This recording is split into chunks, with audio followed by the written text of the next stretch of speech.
humanity sends the first space expedition to Mars, which mysteriously perishes. Rescuers struggle to reach the red planet and discover an astonishing find that reveals the secret of the origin of humans and life on Earth.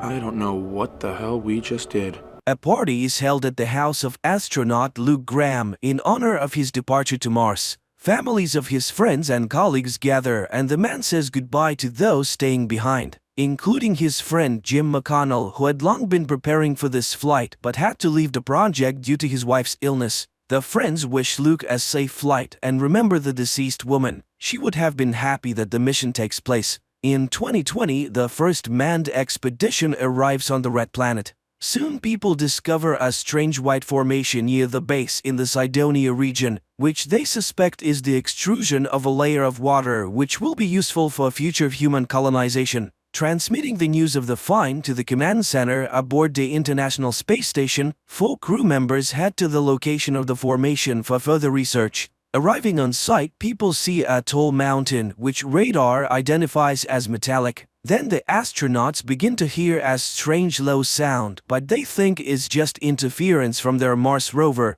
And when they increase the power of their equipment, the sand beneath their feet starts to move. At first, this doesn't cause much concern. The astronauts stay in place, examining the mountain, above which a sand whirlwind is growing. But soon it begins to behave like a sentient being, seemingly examining the newcomers and then attacking them, killing 3 astronauts within seconds, and then emitting a powerful electromagnetic pulse, destroying most of the working electronics aboard the ship. After the whirlwind subsides, a huge human face carved out of dense material appears from under the layer of sand. The space station receives an unintelligible message from Luke, but they do not understand what happened and whether Luke is alive. The leadership realizes that the rescue expedition needs to be organized, but how this can be done technically is unclear. Then Jim proposes a solution to the problem, as he had developed plans for evacuation from Mars. The station commander agrees to consider it but opposes Jim's participation in the expedition because the man refused to undergo tests and left the project.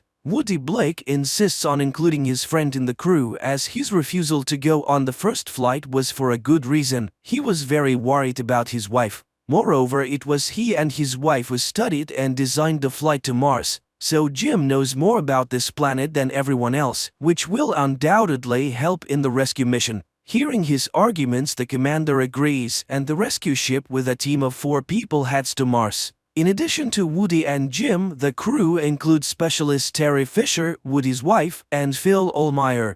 Along the way, Jim kindly envies the love between Woody and Terry, observing how tenderly they treat each other. Soon, the surface of Mars becomes visible from the ship, and people note that the expedition camp is intact, and even see 3 burial mounds next to the building. It is unclear what happened to Luke. Maybe there was simply no one to bury him. Soon, a magnetic storm covers the planet, and the astronauts can no longer see anything. Command gives permission to land. Woody goes to share the news with Jim and catches him watching a family movie from which it becomes clear that his wife was also an astronaut, and together with her husband they dreamed of flying to Mars. The ship is preparing to enter orbit around the red planet, but then a swarm of micrometeorites appears in its path, and one of the meteorites punctures the hull, injuring Phil's arm. The station begins to lose air, and Woody goes into open space to find and fix the breach. However, the breach is so small that it cannot be visually detected, and then Terry squeezes out juice which floats to the hole and seeps through it, indicating the breach.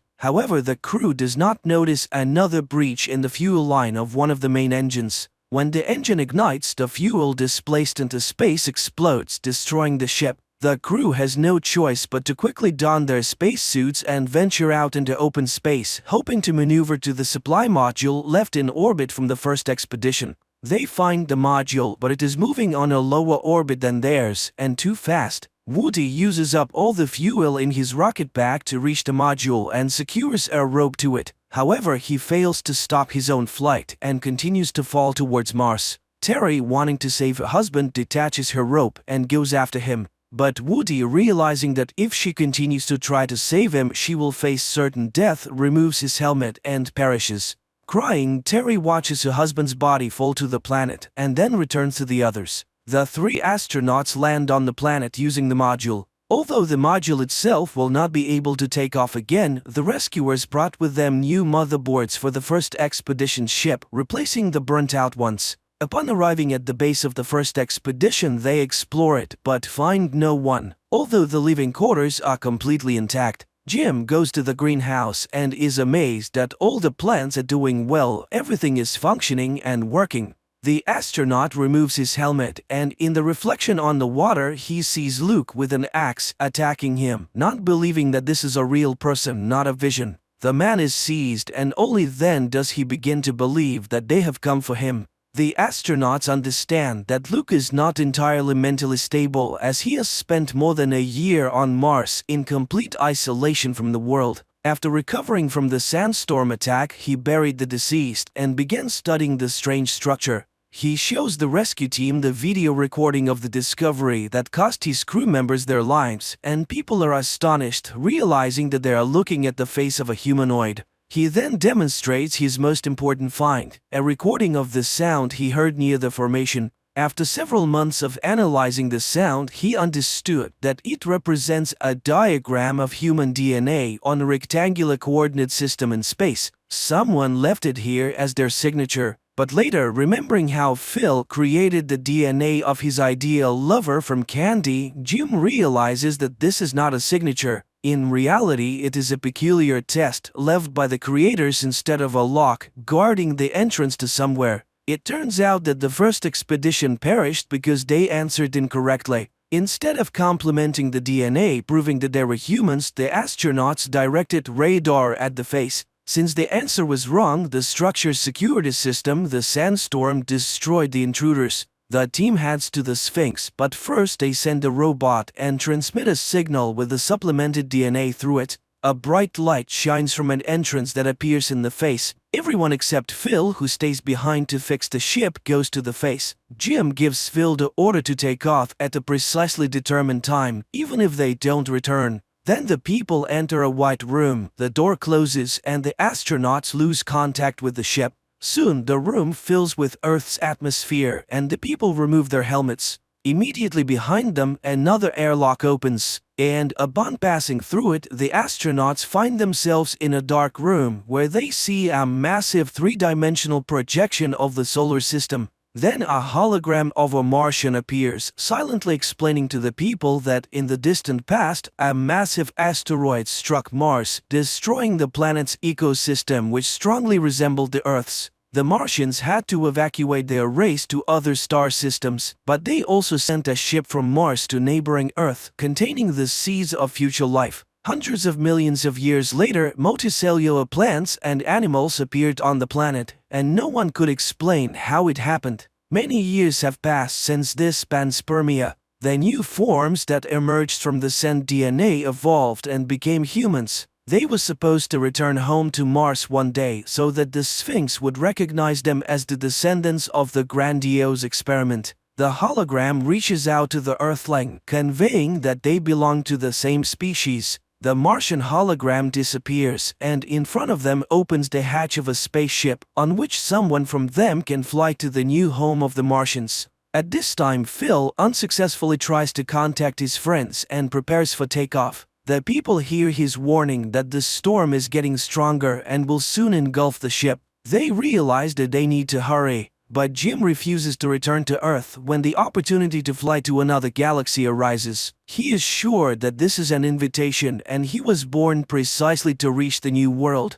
Jim says goodbye to his friends. Terry gives him a small rocket pendant to remember, which once belonged to Woody, and the astronauts leave. Meanwhile, Phil repeats the call, but not receiving an answer, he hesitates to press the launch button. And Jim enters a light elevator that lifts him onto the Martian ship. The two remaining astronauts barely make it back to the ship due to the sandstorm, and only because Phil, contrary to the order, delays the takeoff. Meanwhile, Jim steps onto a circle that appears before him and suddenly realizes that he can't move as water rises around him. The man braces himself for drowning and holds his breath, but then he takes a breath and starts breathing underwater. He smiles, understanding that this is a new form of life. Images of his past life flash before his eyes, and the man seems to say goodbye to everyone once again. His crew, having taken off, watches through the porthole as the Martian ship with Jim on board flies away at high speed toward a distant galaxy and wishes him a safe journey.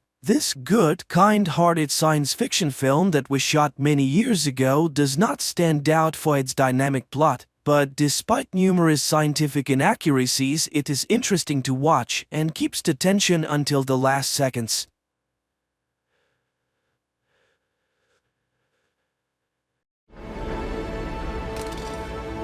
They are heroes, and they're going to space.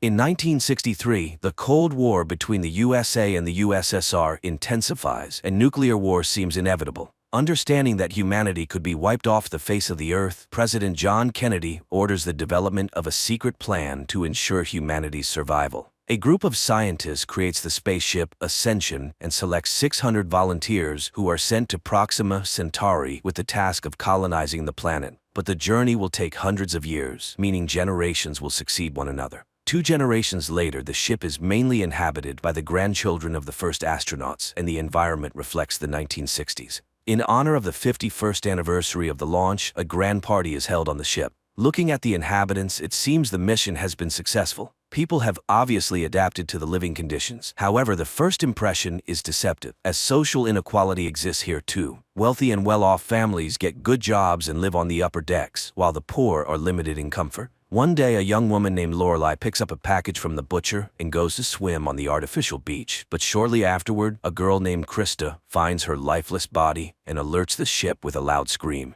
Despite the passing years, the chief engineer of the spaceship, who remained on Earth, is still alive. But now his place is taken by his son, Harris, who does everything to keep the Ascension project under tight security and monitors all news. Learning of Lorelei's death, Harris's assistant advises informing the project director, Catherine Warren. However, Harris fears that this could jeopardize the project and tarnish his father's legacy. Meanwhile, Dr. Juliet Bryce examines the dead body and finds strange marks on the deceased's wrists. The ship's captain, William, assigns the responsibility for investigating this case to the project executive director, Aaron Gall. He soon discovers one oddity: there is no image of Lorelei entering the beach. Later, Galt learns that Lorelei was seeing a guy named James Toback, who worked in water purification. He sets out to find him, but to no avail. On the same day, the forensic results show that Lorelei had been making love a few hours before her death. A bullet was extracted from her palate. This alarms Galt, since officially there are no weapons on board the ship.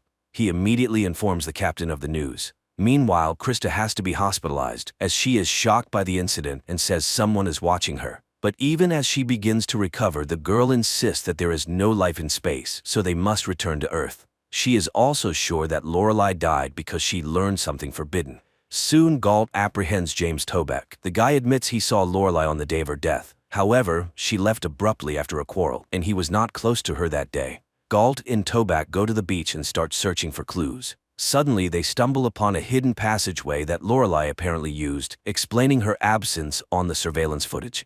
Galt and Officer Duke inspect the discovered entrance and find the place where the girl was killed, as well as a book with maps of the water filtration system and blueprints of the navigation computer, which recently malfunctioned. It becomes clear that this is sabotage, intended to force the ship to return to Earth. Duke and his men descend to the lower decks, where the Butcher Stokes provokes a fight, but then an alarm sounds about an approaching powerful radiation storm. The order is given for everyone to take shelter in their capsules, but then the captain learns that the protective shields are jammed and sends Galt and an electrician to fix them. Thanks to their efforts, the door eventually closes. The electrician then confesses that he saw Stokes giving Lorelei a gun before she was killed. At the same time, Dr. Juliet puts Krista to bed and leaves her a seahorse-shaped necklace, claiming it will protect her. However, when the spaceship enters the radiation zone and everyone seals themselves in their capsules, Krista sees a strange man in a suit entering her room.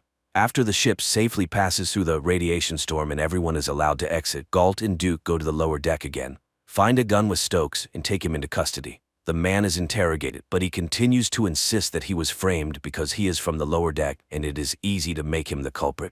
Meanwhile, the door to Stokes' cell automatically opens. He exits and retrieves a hidden gun from his cabin.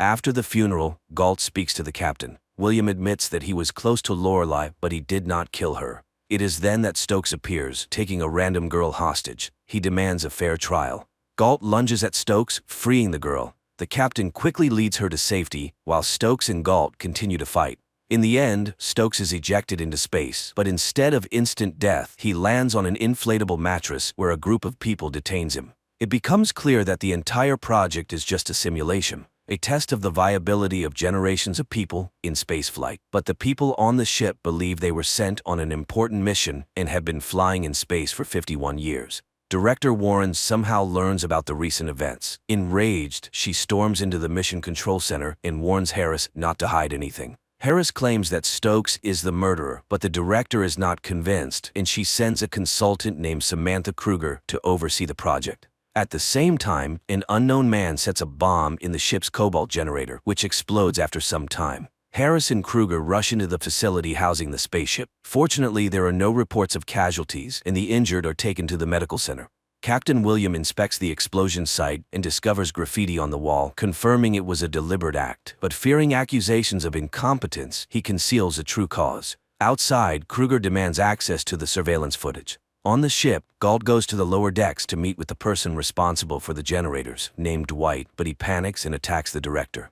Regaining consciousness, Galt continues the investigation and learns that the explosion that killed his parents 20 years ago was similar to the recent one. He hypothesizes that Dwight was likely involved in Lorelai's murder because Stokes didn't know how to use a gun, therefore he couldn't have killed the girl. Harris and his assistant learn that the other side of the deck is no longer airtight, and the team inside can hear sounds from outside. This creates a risk of exposure. Galt finds Dwight and a fight ensues, during which Dwight somehow manages to escape and start a bomb timer. Alarmed, Harris orders everyone to leave the area immediately. Fortunately, Galt manages to defuse the bomb, but Dwight dies. Kruger blames Harris for this, but he argues the goal of the project is to determine human capabilities. However, later Harris gives Dr. Juliet's necklace to his wife, indicating that he was the one who broke into Krista's room and stole the necklace. At the same time, Kruger begins her own investigation and discovers that several scientists involved in the Ascension project were found dead or went missing in the 1960s.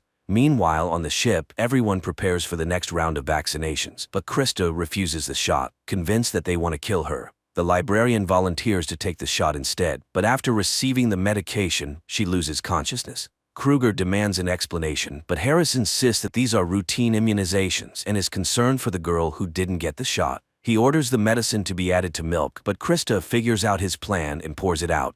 Kruger meets with Eva, the author of a website tracking the fates of 1960s scientists. Eva claims the government used the project as a cover to abduct children for participation. Later, an unknown man pursues Krista and tries to forcibly vaccinate her, but he injures himself and stains the girl's dress with his blood, allowing her to escape. Galt takes her to Dr. Juliet and convinces her to get the shot. While preparing, Krista tells Dr. Robert Bryce about visions she's had lately. These include falling from a twin tower, a war in the desert, and tragedies in the ocean. She also claims to have seen Dr. Bryce in the maintenance tunnel where Lorelai was killed. The doctor becomes enraged, gags her, and administers the shot. Harris and his assistant, who saw this, are shocked that Krista described events that actually happened on Earth. Dr. Bryce finds a blood sample match from Krista's dress with his wife's student, Mesmer. However, the boy is found dead in his cabin. Kruger concludes that Harris has an accomplice on the ship who is causing disturbances and radiation storms. On the ship, the day of the lottery arrives, allowing the winning couple to have a child. Since population numbers must be strictly maintained, a new person can only appear after someone's death. And now 3 people have died. Soon the names are announced. Among the winners are Officer Duke and his wife. Krista notices a woman outside her cabin and follows her, but suddenly she realizes it's the ghost of Lorelai. At that moment, someone starts playing a video showing her tryst with Captain William. Everyone in the room laughs while Krista starts screaming uncontrollably. Harris observes this and notices that the girl began reacting even before the video played, as if she could see the future. He is amazed. His father predicted this phenomenon in 3 generations and called it morphic resonance. Kruger steals the keys to Stokes' cell, later presenting a report sharply criticizing Harris, prompting Director Warren to come to the project. While Kruger sneaks into Stokes' cell, he attacks her and takes her hostage, and there he learns the truth about the Ascension project. This shocks Stokes, leading to a mental breakdown. However, Kruger persuades him that they must escape before they are noticed and killed. She is willing to help him because the entire project is unethical. As they step outside, Stokes cries, but Kruger urges him to pull himself together. A guard approaches them, and they team up to neutralize him. In the process, Kruger gets injured. Stokes goes to the nearest store to buy medical supplies. They then go to a motel together. Warren and Harris learn about the escape and call security from the company TC, which turns out to have funded the project. The management is unhappy with the director's work and accuses Harris of covering up facts. Harris panics and begs Warren for a second chance, but it is in vain. On the ship, Duke learns that Galt has started investigating his wife, suspecting her of killing Lorelei. He loses his temper and confronts Galt. At the same time, Krista has another vision. She foresees a violent fight between Duke and Galt and runs to the beach. Anxious, she unintentionally uses telekinesis. However, she loses control of her power and shuts down all the ship's electricity. Warren blames Harris for the incident and orders her henchmen to get rid of him. Terrified, Harris talks about morphic resonance. It turns out that Warren has long awaited this result. They rush to the control center and learn that all the ship's systems shut down due to a power surge, but the artificial stars still shine. Harris's father embedded the starlights in the ship's nuclear reactor to ensure the illusion's eternity. Harris suggests using the nuclear reactor to restore the system's functionality. Meanwhile, Toback receives a weak TV signal and informs Dr. Bryce. However, the latter sends the guy away under a flimsy pretext, then turns off the screen. It becomes clear that he is Harris's accomplice. Kruger meets with Eva and explains everything to her. She plans to flee abroad and seek asylum before exposing the project's deceit. Eva tries to dissuade her, and Kruger realizes that the journalist also works for the TC company. Eva confesses everything and shoots Kruger. Stokes manages to escape. The oxygen on the ship begins to run out. Captain William and Galt go to the lower decks to activate the carbon dioxide scrubbers and declare a radiation storm for the others to conserve oxygen. Harris concludes that the chances of getting the ship back to working condition are extremely low, so Warren decides to extract Krista before she suffocates. William and Galt realize the scrubbers are beyond repair, so they decide to clean the air manually. Krista senses someone coming to take her. Dr. Bryce confirms this, and when Krista accuses him of killing Lorelei, he confesses. The woman learned about the fake mission, and he couldn't allow the exposure. Galt and William successfully distribute lithium dioxide throughout the ship using large fans, restoring oxygen levels. At that moment, Warren's envoy arrives, and Dr. Bryce tries to stop him, but the brute easily brushes him aside and grabs Krista. Galt sees Lorelei's ghost, who leads him to Krista. It turns out he has also developed resonance. Galt attacks the thug. Krista uses her power again, making the opponents dissolve into thin air. Seeing all this, Warren panics and tries to contact the envoy by radio. She moves closer to the ship, and Harris takes advantage of the moment to push her down, killing her. Galt finds himself on an unknown planet.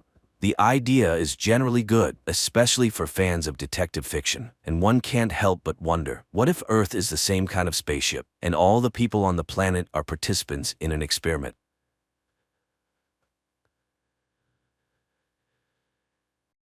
An alien race from the depths of space colonizes Earth. Millions of people from around the world are sent to work in mines on other planets. Those left on Earth are controlled with implanted tracking chips and giant alien robots positioned around the perimeters of cities. Oh wow, you hear me? Ah! Chicago, 2019. The city is under martial law due to a massive alien attack on all major cities of the world. The Drummond family, a father, a mother, and their 2 sons, tries to leave the city, but all exits are blocked. When a police officer stops their car at one of the exits, the father presses the gas pedal and breaks through the blockade. Entering an exit tunnel, the man is forced to stop as the exit is blocked by aliens. Taken by surprise, the father freezes, although his wife asks him to turn around. Suddenly, an unknown pulse tears through both adults sitting in the front seats. The children, looking up, see an incomprehensible creature standing right in front of their car's hood. 9 years later, the world, having surrendered without a fight to the invaders, is completely under their control. The operation of vital productions, including power plants, has been restored everywhere. The aliens are called legislators because all laws and rules now come from them. Over the years since Earth's surrender, the aliens have forced humans to build suitable living spaces for them underground, called closed zones, where only high-ranking human officials are allowed entry. It became clear that the alien invasion aimed at Earth's resources, their extraction, and exportation led to huge social stratification. The rich, working for the aliens, continue to live well, while the poor have lost all guarantees, including education and healthcare. Police lawlessness thrives, and the deportation of all undesirable people from the planet has begun. The alien systems block all communication lines, so people know nothing about the life of other cities and countries. Amidst this wave, a resistance emerged, planning an attack on the closed zone in Chicago. But the plan failed, the zone was unharmed, and the fate of the rebels remains unknown, although the police assure that they were all eliminated.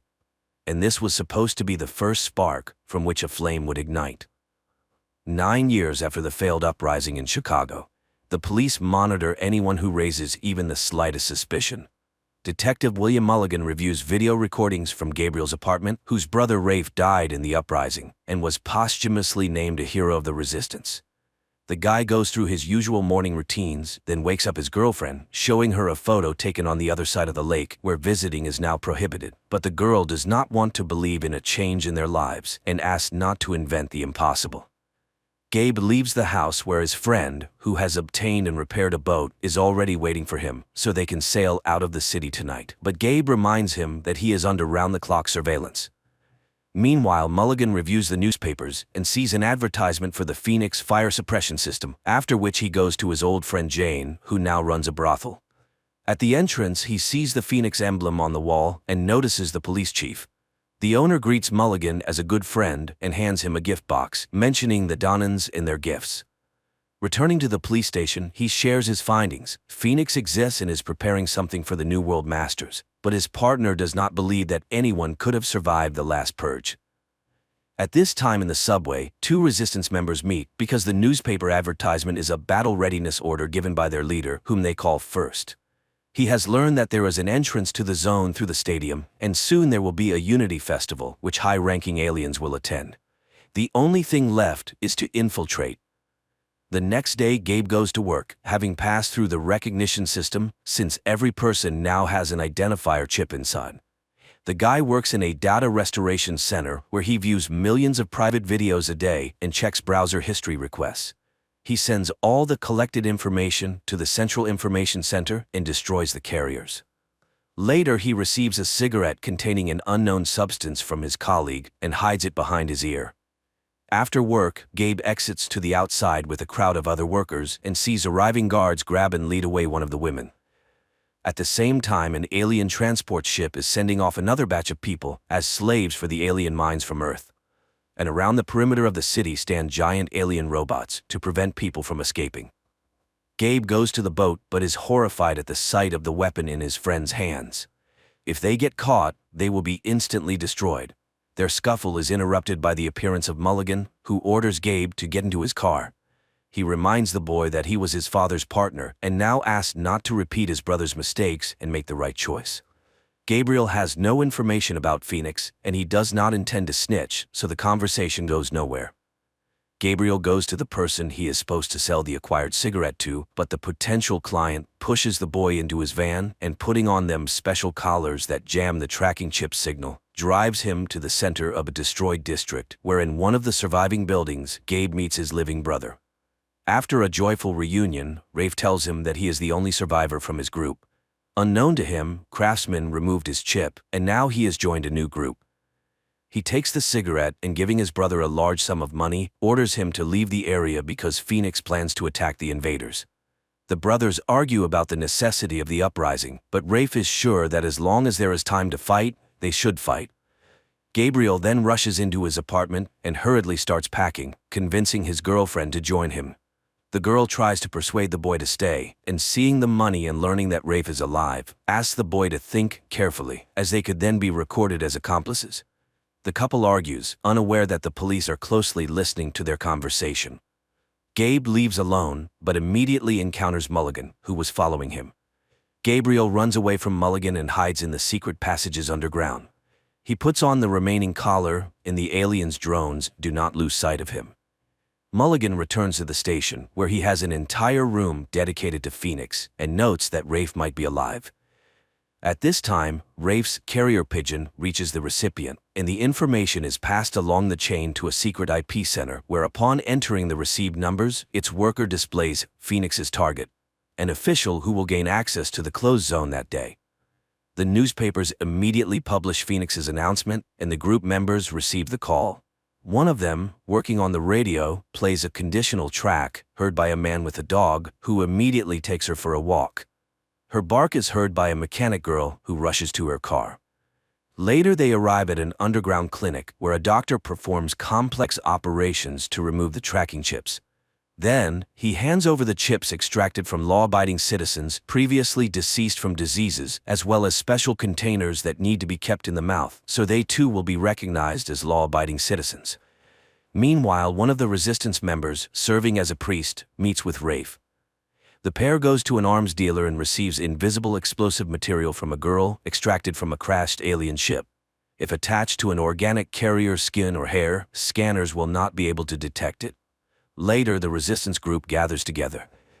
The leader distributes containers with new chips and shows a photo of the person who will go to the aliens. Lastly, he hands out poison capsules to everyone, which will help avoid being captured alive by the enemy. The group freely enters the festival and attaches the invisible alien explosive device to an official. He goes to the arriving aliens and explodes with them. The city is immediately locked down, and the police block the streets to find the attackers. The priest is the first to die, caught in gunfire. Rafe is caught by one of the aliens and tries to escape from it, hiding in a van. This is seen by the guy's comrades, who come to his rescue and destroy the alien. The surviving rebels try to escape from the city, while the aliens bring in hunter warriors from another world, and they quickly track down Rafe and his accomplices. Enraged, the legislators prepare to destroy the district where, according to their information, the resistance is based.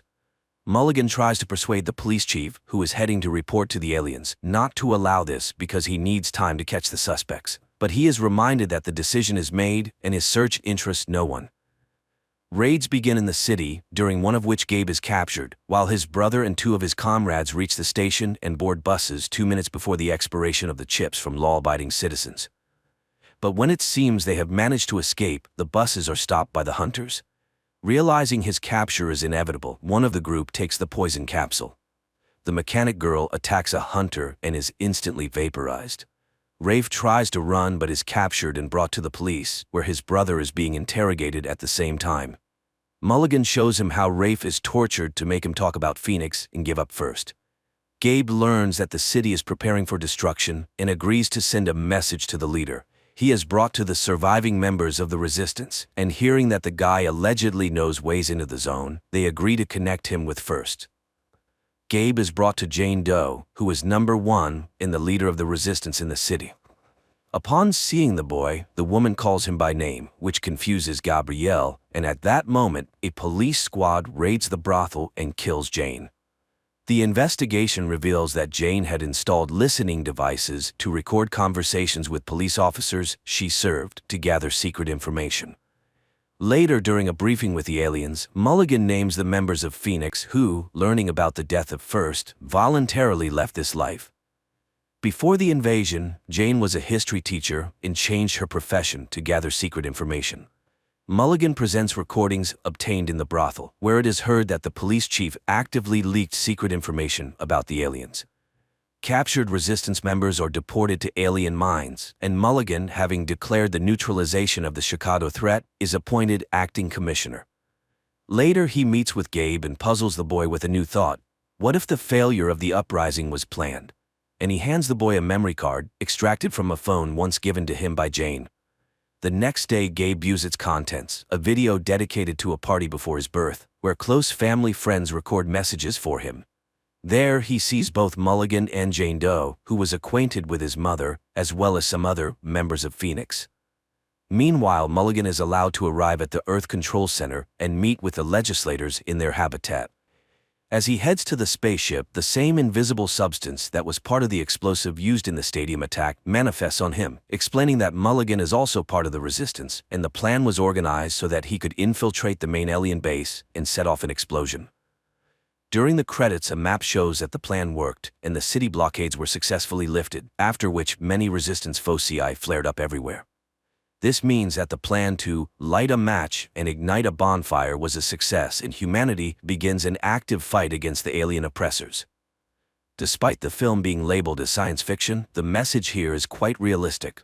How will humanity behave when it realizes the possibility of its total occupation?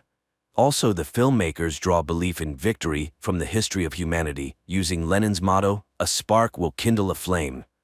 The struggle, the underground conspiracy, the film is full of revolutionary stylistics, and it watches like a real political thriller.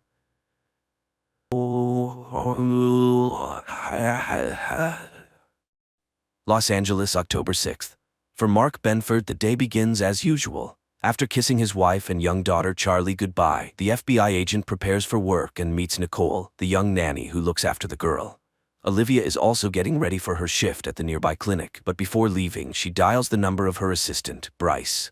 However, at that moment, he arrives at the pier, intending to take his own life. At work, Mark and his partner Dmitri begin surveillance of a suspect. When the woman is joined by accomplices, the agents start a pursuit. The suspects notice the surveillance, leading to a high-speed chase. At the pier, Bryce prepares to pull the trigger, while the entire city remains unaware of what is about to happen. Mark takes a sharp turn, and something strange happens. His entire life flashes before his eyes. In this vision, the agent sees a board with clues and connections, and then he hides from bandits who have come after him. Coming to his senses, Mark realizes that he wasn't the only one who blacked out. Chaos ensues around him. Hundreds of cars have collided, and people are frantically trying to find help. The agents spot the suspect's car and head towards it. Only the woman remains alive, but she babbles something nonsensical about frightened horses. Mark leaves Dmitri by the car and rushes to his wife to check on her. As he runs through the streets, he realizes the situation is much more serious. The blackout affected the entire city and caused widespread destruction. Olivia informs her husband that hundreds of injured people are being brought to the hospital. She ends the call and attends to a patient, a boy involved in an accident. Amazingly, the teenager recognizes Olivia and calls her by name. At the bureau, the staff is urgently gathered, and Stan Wadek reports the first piece of information. People around the world lost consciousness. It is evident that millions of people died because of the blackout, but Mark is concerned about something else. He admits that he didn't just lose consciousness. During that time, it felt as though he was transported 6 months into the future, to April 29th, and he clearly saw what would happen to him on that day. His colleagues support him, and everyone shares their visions. Only Dmitri remains silent. During the blackout, he saw nothing. Mark and Dmitri organize a board to collect clues, and Benford recognizes it as the one from his vision. He mentions a name that stuck with him, D. Gibbons. According to him, this name is where the investigation should begin. Olivia hesitates, but eventually decides to tell her husband about her vision. She saw herself happy, but with another man. Mark convinces himself that it might just be an illusion, but his vision starts to come true that same evening. Charlie gives her father a bracelet that he saw on his wrist.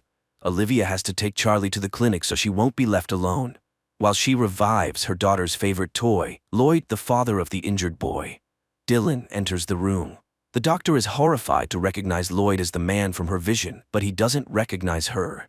In his memory, he didn't see his companion's face because he was always turned away. Meanwhile, the agents return to work, and unexpectedly, Dee Gibbons herself comes to the bureau. It turns out she is a religious woman who brings the agents cupcakes and doesn't understand what role she is supposed to play in the global blackout. The agents check Dee Gibbons and find out that on the day of the catastrophe, someone else with the same name used her credit card. Without delay, the agents fly to Utah, where they are met by Sheriff Keeban.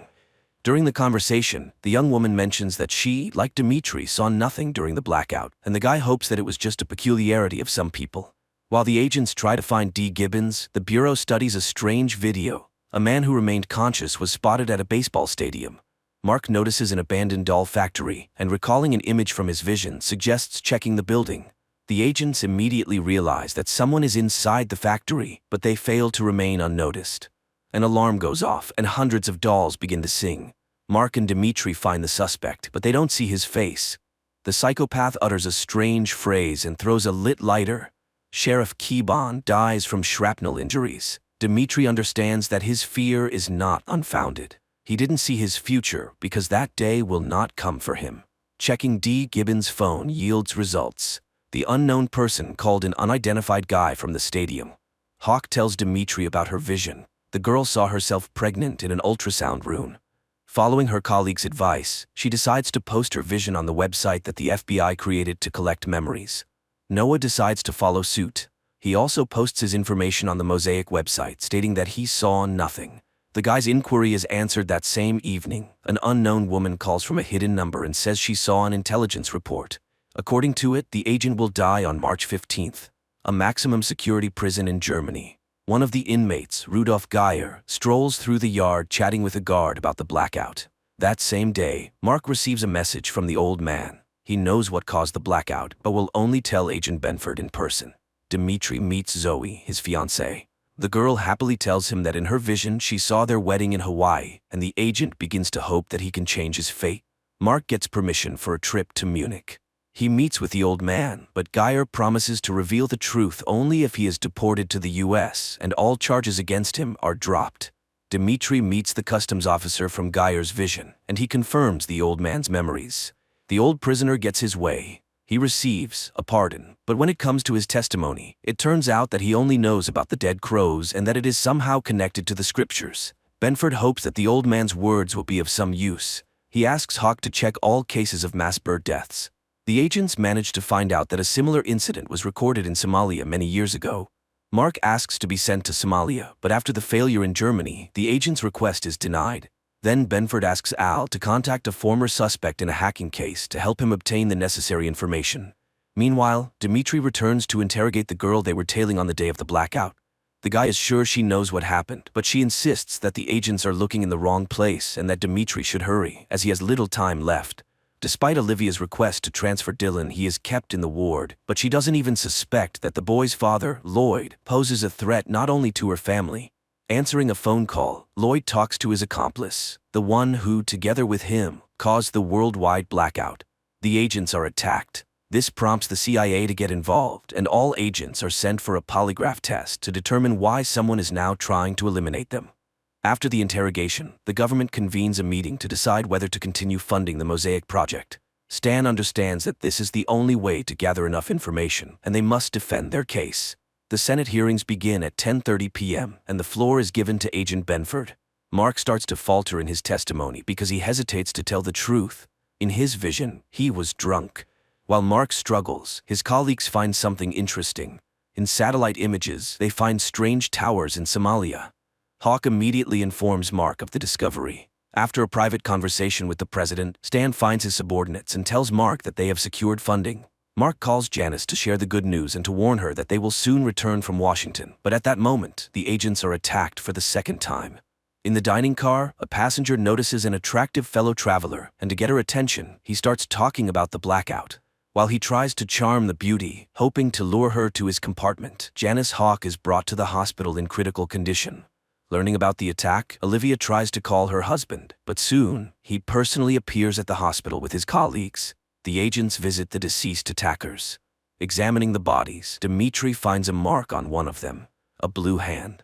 Mark saw the exact same symbol in his memories, and it was somehow connected to the worldwide blackout. Dr. Simon Campos, the charming guy from the train, gets what he wants, and the girl ends up in his bed, but soon she begins to regret it.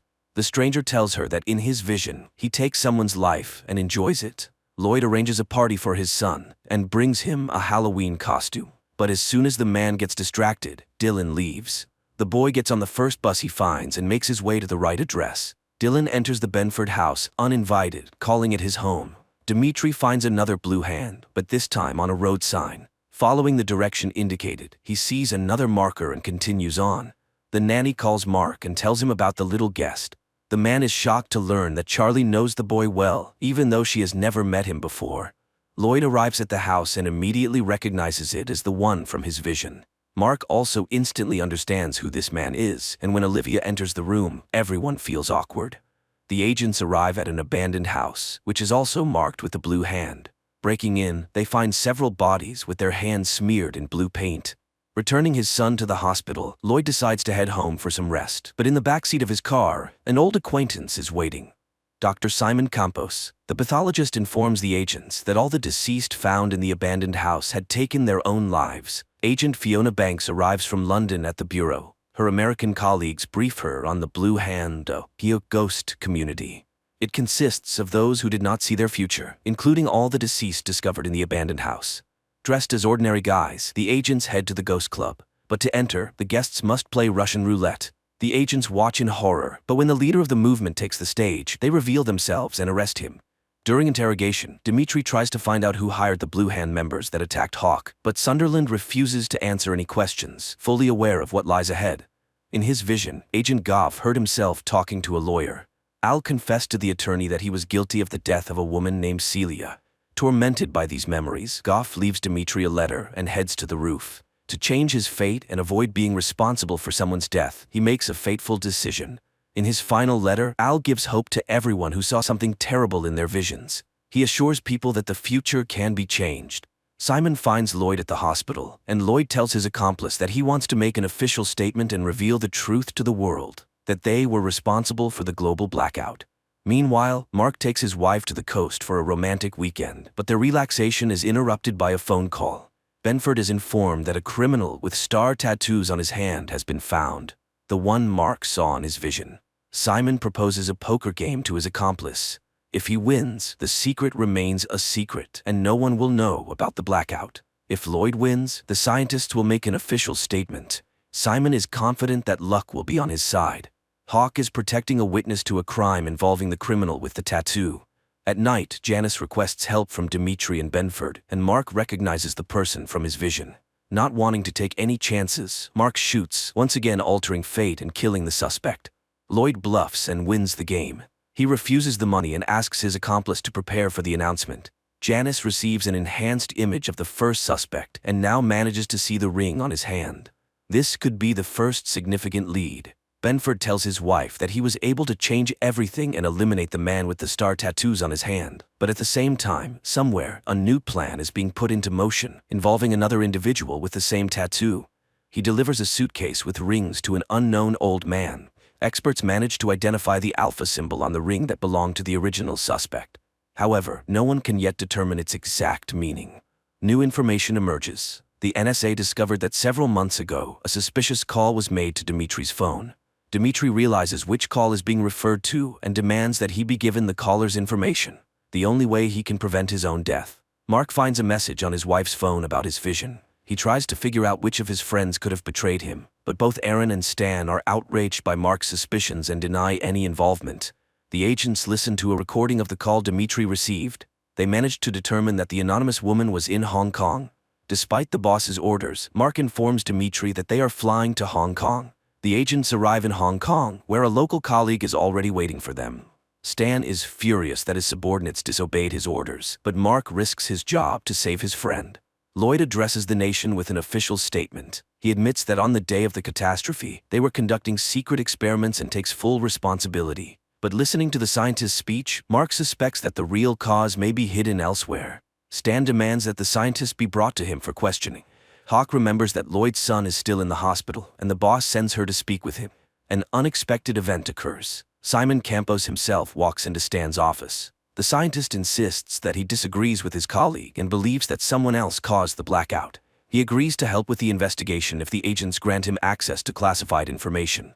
Hawk meets Lloyd at the hospital and offers him protection in exchange for information, but Lloyd refuses to cooperate and asks to be left alone. The agents try to locate the woman who called Dimitri. To do so, Mark has to break another rule. He threatens the cafe owner who attempted to withhold the necessary information. Stan shows Simon satellite images that revealed strange towers. The scientist admits that the towers are his invention, a laser designed to accelerate plasma formation. Simon can't understand how this is possible. The technology to create them is still in development. But even more surprising is this: he invented the laser in 1992, but the images were taken in 1991. The agents inform Simon about D. Gibbons, who probably created these lasers. The scientist promises to help find the person who stole his idea. Lloyd asks the chief physician to transfer Dylan to a safer clinic, but after the announcement, the scientist loses his credibility and the doctor refuses to help him. Then Olivia intervenes. She promises to do everything she can to ensure the boy's safety. Mark and Dimitri find the cafe where the woman who called is having lunch. She allows the agents to sit down, but admits that she regrets making the call, and that their visit might only make things worse. The woman claims that the shooter who will take Dimitri's life will be Benford. As proof, the stranger provides Mark's gun's serial number. Shocked by what he hears, Mark loses his temper and creates a scene. He takes the woman hostage and exits the restaurant. A local FBI agent arrives, and Mark is forced to back down. While Mark is in serious trouble in Hong Kong, Olivia is bonding with Lloyd. The scientist tells her about parallel universes in which they might have been together once. The agents are sent back to the States, and Mark is stripped of his badge. Meanwhile, Dee Gibbons visits the Sears home. Dylan is being prepared for transfer. Lloyd and Olivia bid a warm farewell, but the doctor notices something amiss. The paramedics turn out to be imposters. They open fire on the security detail and, abandoning Dylan, take Lloyd away. Lloyd regains consciousness in a basement, handcuffed. Hawk is tasked with hiding Simon in a safe place where he can continue his work, but those who need him find the agents as soon as they settle into the safe apartment. Dimitri finds Janice unconscious. Meanwhile, Simon is taken to the basement to meet an old friend. The scientists try to understand who and why they were kidnapped, but the answer comes unexpectedly. The same old man who recently received the suitcase with rings arrives in the basement. The kidnapper introduces himself as Flosso. He makes it clear that he won't be gentle, and the hostages should answer his questions precisely. Mark is assigned sessions with a psychotherapist, who helps him recall details from his memories that were previously hidden. Benford remembers that on that night he was talking to Lloyd on the phone. Later, Mark reveals another memory to Aaron. In his conversation with Lloyd, he mentioned a second blackout. Lloyd remains silent, realizing that his revelations could lead to a catastrophe, but Flosso finds a way to make the scientist talk. He has Simon's finger cut off right before Lloyd's eyes. The agents discover where the captive scientists are being held. On the way to the basement, Dimitri calls Janice and asks her to join the operation. Unable to resist any longer, Lloyd tells everything that happened during the experiment, giving Flosso's specific details. At that moment, the agents storm the location, but it turns out to be empty. The only thing awaiting the agents is a booby trap. Driving around the city, Mark recalls the map from his visions and realizes where to search for the captives. By this time, Lloyd and Simon are being prepared for execution. The agent crashes into an abandoned store and rescues the scientists. Simon is loaded into an ambulance, but inside, he is met by Flosso. The old man apologizes for the finger and explains that it was to divert suspicion from the boy and to ensure Simon has no desire to rebel. He reminds him that Simon was the initial suspect. Several months earlier, after his father's funeral, unknown individuals took the scientist to a baseball game and ordered him to wear the ring. Thanks to it, he remained conscious while everyone else blacked out. The operation was led by Dee Gibbons. Janice informs Simon that he will be held in custody for some time.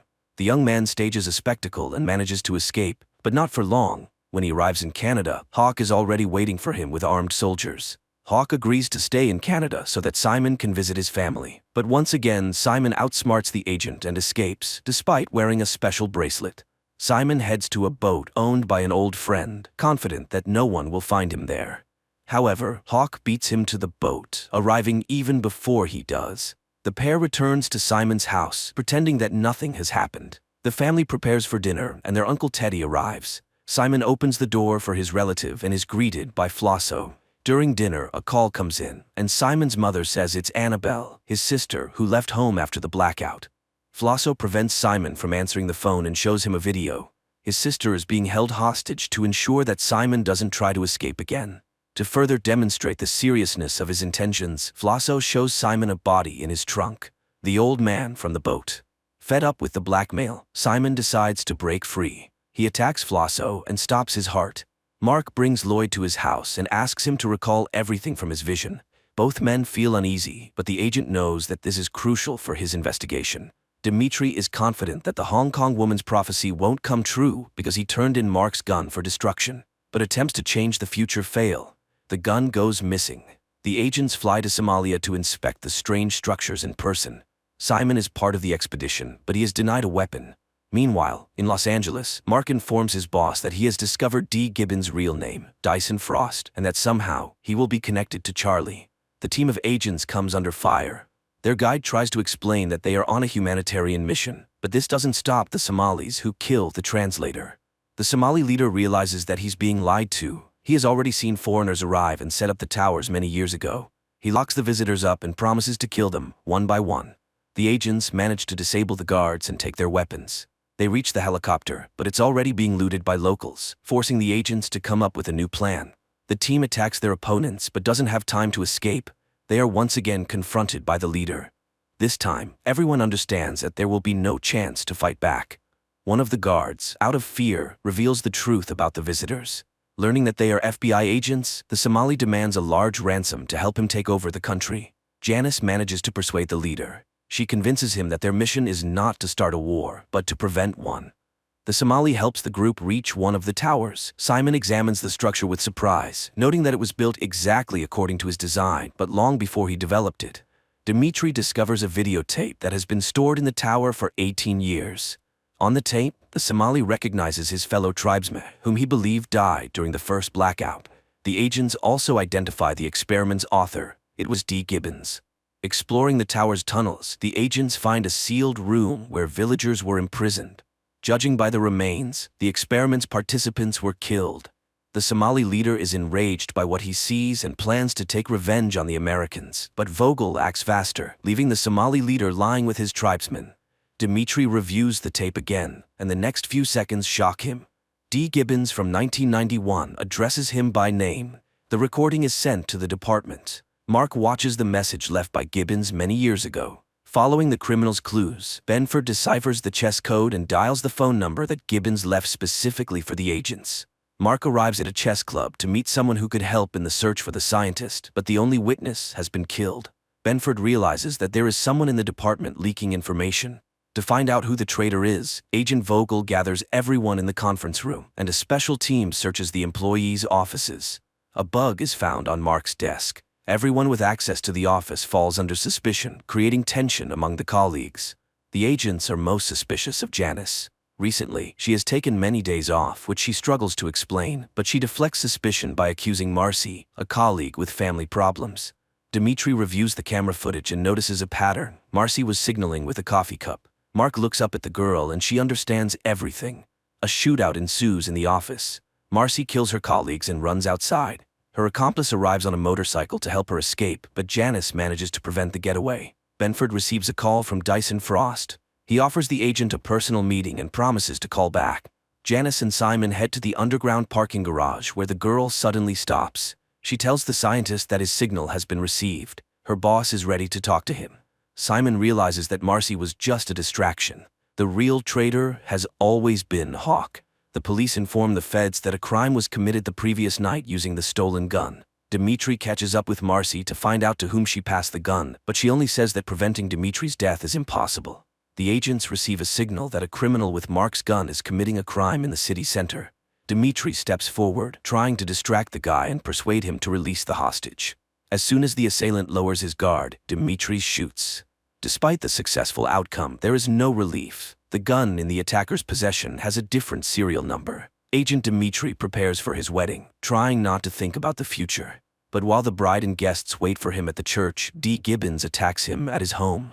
Mark decides to inform his wife about his missing friend, and while she is on the phone, D. Gibbons sits down next to Charlie. The agents carefully interrogate Charlie, and the girl describes her conversation with the stranger. She also hands over a picture the old man left her. Mark and his colleagues prepare to visit the address that D. Gibbons provided with the picture. Meanwhile, Dimitri finds himself at the mercy of a gun, which the villain has attached to a special device. The mad scientist enthusiastically tells his hostage about his inventions and plans. He claims that Dimitri's death is his only chance to save his own life. Benford arrives at the designated location. Finally, a teenager approaches the agent and hands him a backpack with a phone. The agent follows all of the criminal's instructions without question to save his friend. He leaves his colleagues behind and, getting into the prepared car, successfully evades pursuit. D. Gibbons directs Mark along a highway through the countryside. Constantly checking his watch, the agent continues his journey through the mountains. Finally, he spots D. Gibbons. The old man raises his gun and orders the agent to handcuff himself. Mark distracts the old man and attacks him. He demands that Gibbons take him to Dimitri, but someone no longer wishes to keep the witness alive. The scientist is eliminated. As he dies, he doesn't have time to tell Mark where Dimitri is. The navigator leads Mark to the last known location of D. Gibbons. Benford bursts into the building and spots his friend. There are less than 2 minutes left before the automatic shot, and Mark tries to solve the scientist puzzle to stop the mechanism. The timer reaches 0 and the gun fires, but by this time, Mark manages to lift the gun and Dimitri survives. As soon as Dimitri gets out of the chair, water washes away the scientist's map, destroying all the evidence and clues. Mark instructs his colleagues to figure out Frost's blueprints and determine how they are connected to the second blackout which the mad scientist mentioned. A strange man appears at Olivia's house. He babbles incoherently, claiming that the doctor's husband is Lloyd. Meanwhile, Janice delivers Frost's blueprints to a professor of archaeology, but the people for whom the double agent secretly works demand that she steal the originals and hand them over. Hawk is forced to take a risk. She steals the blueprints from the Institute and sneaks into the office to retrieve the last copy from Mark's desk. Benford catches his colleague red-handed, but she manages to talk her way out by inventing a story about lost documents. Mark asks Hawk to come to the office to meet with the professor. The girl realizes that her deception has been uncovered, but Benford postpones the conversation and returns to his discussion with the scientist. According to the old man, the blueprints that D. Gibbons had were some kind of device for counting down dates. One of them is October 6th, the day of the blackout. Frost's words keep replaying in Mark's mind, and an idea strikes him. He breaks open the large chess piece hanging on the board. Inside, the agent finds a ring with an unknown symbol. Olivia meets Gabriel, the strange man, again. He keeps repeating random nonsensical words, but finally, the woman manages to discern the main point. The guy has been subjected to multiple blackouts, becoming a victim of Frost's experiments. Experts provide the scientists with the results of analyzing Frost's ring, and Simon makes an astonishing discovery. Inside the ring is a device that allowed its wearer to remain conscious during the blackout. Janice meets with her handlers. After failing the mission with the blueprints, she is given one last chance. This time, she must retrieve the ring from the vault and eliminate Benford. On a city bridge, Simon spots his sister. Annabelle delivers a message to her brother. They need him and the ring. Simon has only 12 hours, or else his sister will be killed. Dimitri arrives at a crime scene and learns that someone has been eliminating all those who managed to survive the predicted date of their death in the last 2 weeks. Simon memorizes the safe's code when Lloyd places the ring inside. As soon as the scientist is left alone, he decides to use this opportunity to save his sister. The agents identify the executioner who has been getting rid of all the survivors. It turns out to be Mr. Slingerland. The agents catch the psycho just as he tries to dispose of another victim, but despite all efforts to save her, an agent accidentally hits the girl. Mark discovers a minivan and Annabelle inside. He informs Simon, but it's already too late. The scientist escapes with the ring. The agents investigate Simon and his alibi for the day of the blackout. Using special software, they establish that he was indeed the prime suspect at the baseball stadium. Olivia brings Gabriel to Mark's office to help find clues. According to the madman, Benford's wall is full of errors, and he forces the agent to redo everything according to his notebook. During interrogation, Gabriel says that Frost wasn't the only leader. There was someone much more important, and he will repeat the blackout very soon. The deranged stranger shows a portrait of this person. It turns out to be the man Simon is currently talking to. Gabriel is set to be transferred to a safe house, and Janice informs her handlers about it. The minivan falls into an ambush, but instead of the strange madman, it's Mark disguised inside. But the agent's operation doesn't end there. He manages to infiltrate the villain's lair and capture the leader. Mark realizes who the traitor in their department is, but Janice still doesn't tell the truth. She claims she was only working for the CIA. Benford begins interrogating the main suspect. He wants to know how the villain caused the global blackout, but the scientist is confident that it doesn't matter. Regardless of how the day unfolds, the outcome will be the same. Benford will be dead by nightfall. Dimitri heads to Janice's house and finds Simon there. Hawk sees no other way out. She helps her partner arrest Simon, despite their previous arrangement. Despite warnings, Mark loses control and uses force to find out when the global blackout is planned. Stan realizes that Benford is not in control of himself and orders him to be removed from the office. At 6 in the evening, thousands of people gather in the streets to celebrate April the 29th, the day from the visions. Lloyd arrives at Olivia's house to ensure events unfold correctly, but the woman also decides to change her fate and leaves town with Charlie. Mark's chain of events also changes. He starts a brawl in a bar and ends up in a jail cell. With just over an hour left until the moment of truth, all the characters find themselves in different places, but Stan posts bail for Mark, and everything starts to fall into place. The agents return to the bureau due to a report of planted explosives. At the same time, Lloyd finds Olivia and asks her to return home so they can recreate the evening from their shared memories. The scientist's plan begins to unfold. Dylan writes the formula he saw Lloyd use on the mirror. The FBI building is attacked by masked assailants, but this doesn't stop Mark, and he finds himself in his place at the map with the clues. Simon infiltrates the corporation's server room to hack the computer and prevent another blackout. At the appointed time, Lloyd calls Mark and gives the date of the next blackout, the next 48 hours. Thanks to Gabriel's notebook, Benford learns the exact time. The blackout will happen in 12 minutes. The masked criminals destroy Mark's office and all his work, but the agent survives and tries to fight back. Simon notices that someone has remotely taken control of the program and he cannot stop it. Dimitri suspects the scientist did it on purpose, but Simon swears he is trying to prevent the catastrophe. Mark manages to warn his boss about the next blackout, but he can't get out of the building and is once again surrounded by armed mercenaries. With 30 seconds left before the explosion, Mark runs for the exit, but at that moment the mechanism activates, and the world freezes again, glimpsing into its future. This is where the series ends.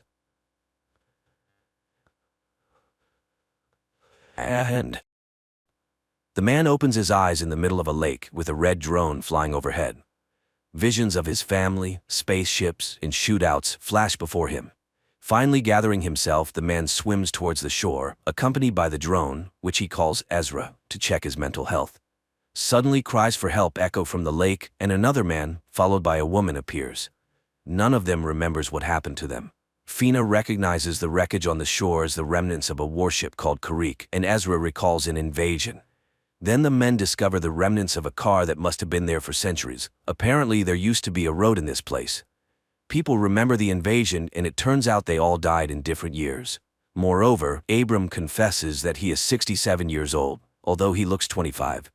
According to the red drone, they were brought back to life in their prime years. Their memories are different because they died at different times. Around them is Earth, but 400 years after the extinction of humanity, destroyed by aliens. They were resurrected by creatures living in the water, called sparks. The ultimate goal is the revival of humanity, and the rest of the information can be found in the settlement where the others who have returned live. The drone orders Ezra to collect the sparks. Gathering their meager belongings, the people set off after the drone, trying to understand why the Kariks revived them. Soon they find partially destroyed arches, and Abram rushes to them, rejoicing in his young, strong body. On one of the structures, he sees unknown hieroglyphics and touches them. The man is thrown back, and he admits that he saw everything. Suddenly the red drone is shot down, and a second shot wounds Abram. The trio runs behind a hill where Ezra, setting up an ambush, captures the pursuer. The man, named Jax, denies the existence of the settlement.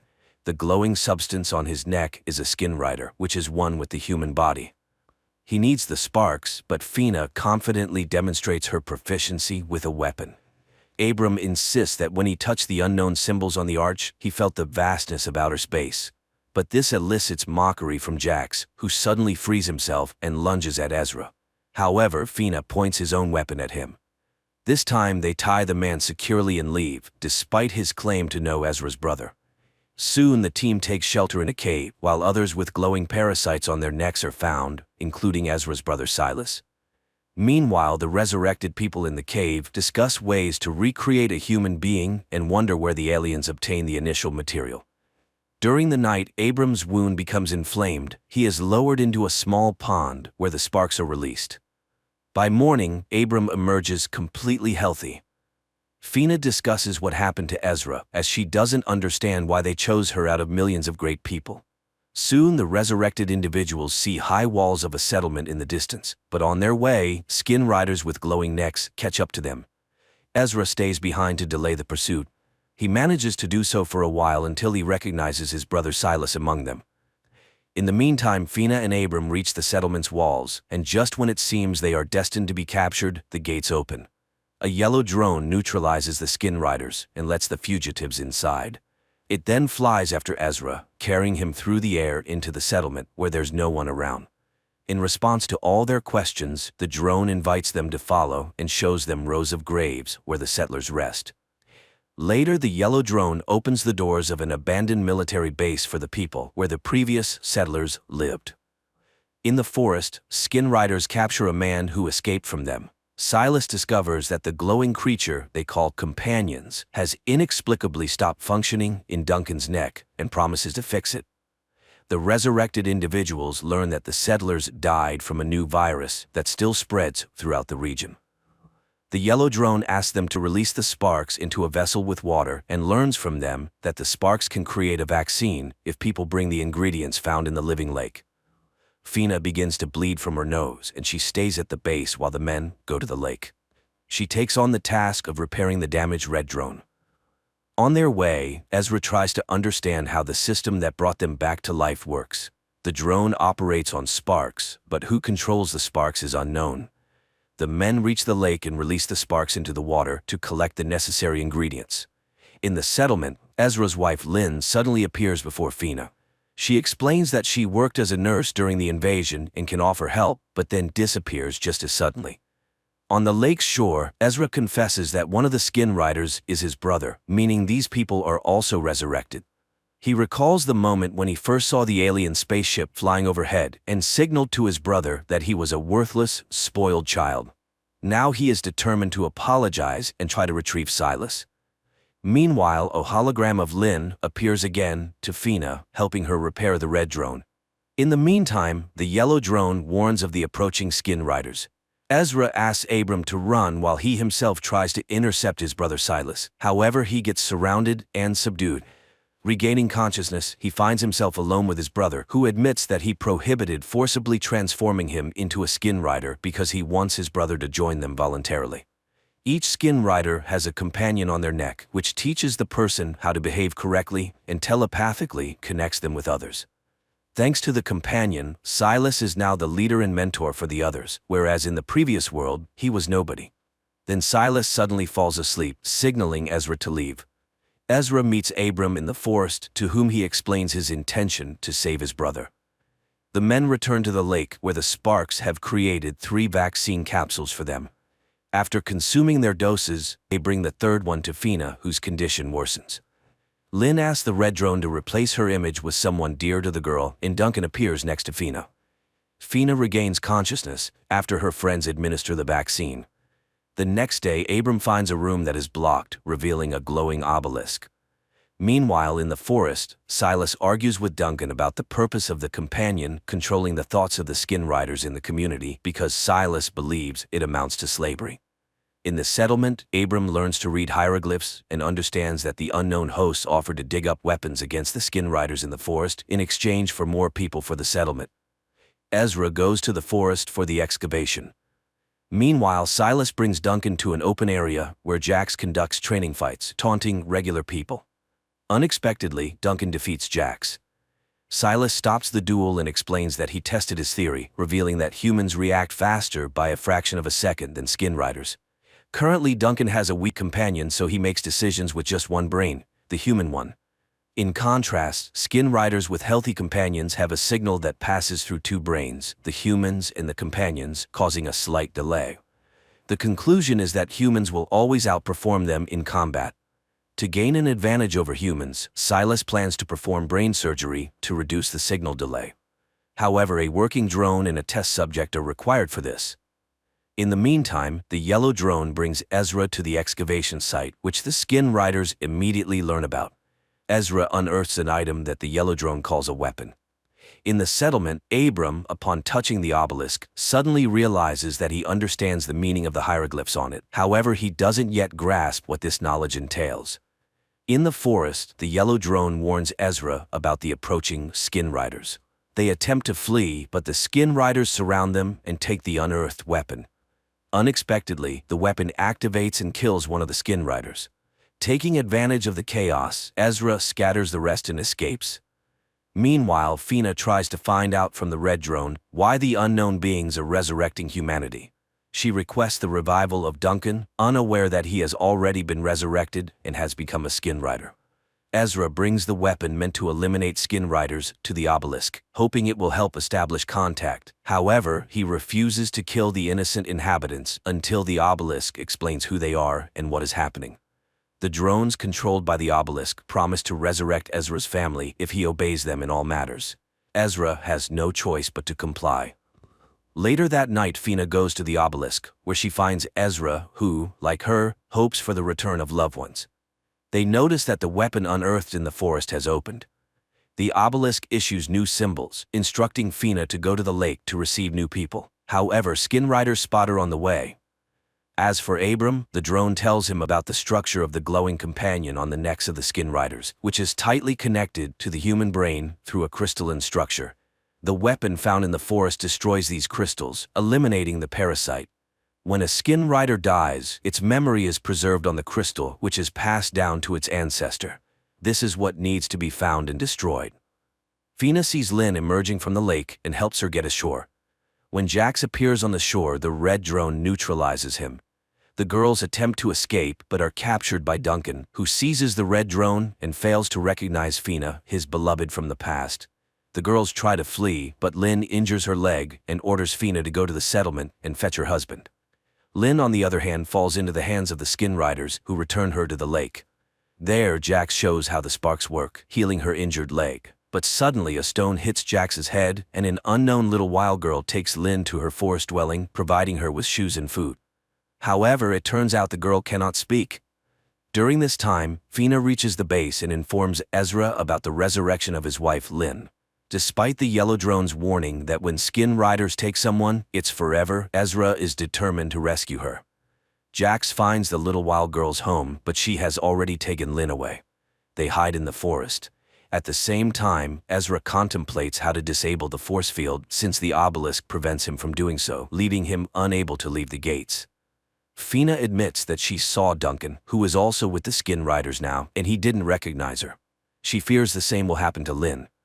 Meanwhile, in the forest, Jax tracks the runaways and explains that even the sparks make mistakes, resulting in flawed individuals. He is ready to destroy the little girl, but Lynn persuades him not to do it. At the same time, Silas extracts the crystal companion from the deceased skin rider's neck and instructs one of the women to take it to the ancestor. Then, they bring Lynn to him.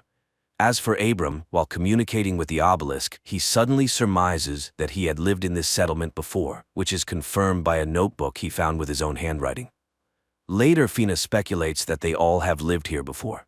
The yellow drone confirms this fact and leads Abram to a graveyard where he shows everyone who is buried there, including Ezra's grave. It turns out that he had also been resurrected and lived in the settlement at one point. Then the yellow drone guides Abram to the next grave where he finds himself and encourages him to start a new life honorably. Fina demands that the man bind himself. He agrees but suddenly snatches a weapon from Fina and stuns the skin rider standing behind her. At the same time in the bunker, Abram is trying to find out from Yellow where the progenitor is located. However, she does not know, but Jax knows, and he heads to the bottomless lake, dives into it, and emerges in a cave. Meanwhile, Silas is trying to convince Ezra that life in his community is much better than in the bunker. Fina begins to trust Duncan and agrees with his plan. And in the camp, Lynn's escape is discovered. Duncan immediately receives a message about this from other skin riders and agrees with Fina's plan to send them on a false trail to enter the camp and save Ezra. The pursuit heads in another direction. Silas demonstrates to his brother the capabilities that a companion gives to the human body. He dips his hand into a vessel with sparks and explains that they cannot kill a companion as it goes against their principles. So if Ezra wants to kill the companion, he will have to kill the person. Fina and Duncan infiltrate the camp and seize the skin rider's weapons, and Jax reaches the ancestors' dwelling place. He asks them to explain how the drone works, and several human figures come out to him. Fina and Duncan find Lynn. The girl explains that after being infected by the parasite, she immediately plunged her hand into the sparks and it seems to have helped. Duncan asks the women to leave while he finds Ezra. The ancestors show Jax how the drone works. And in the bunker, Yellow confesses to Abram that not a human lies in one of the graves. Silas proves to Ezra that the obelisk is no better than a companion, as it also subjugates people. He lets slip that all of them, including his brother's wife and daughter, once lived in the settlement. Their conversation is interrupted by Duncan, who, under threat of arms, takes Ezra and leads the group to the settlement by a shortcut. But the protective barrier detecting a companion in Duncan does not let him pass, unlike Lynn. Then Fina ties his hands. But at that moment, the pursuit led by Silas bursts onto the clearing. Duncan pushes Fina behind the barrier, and they with Ezra prepare to fight.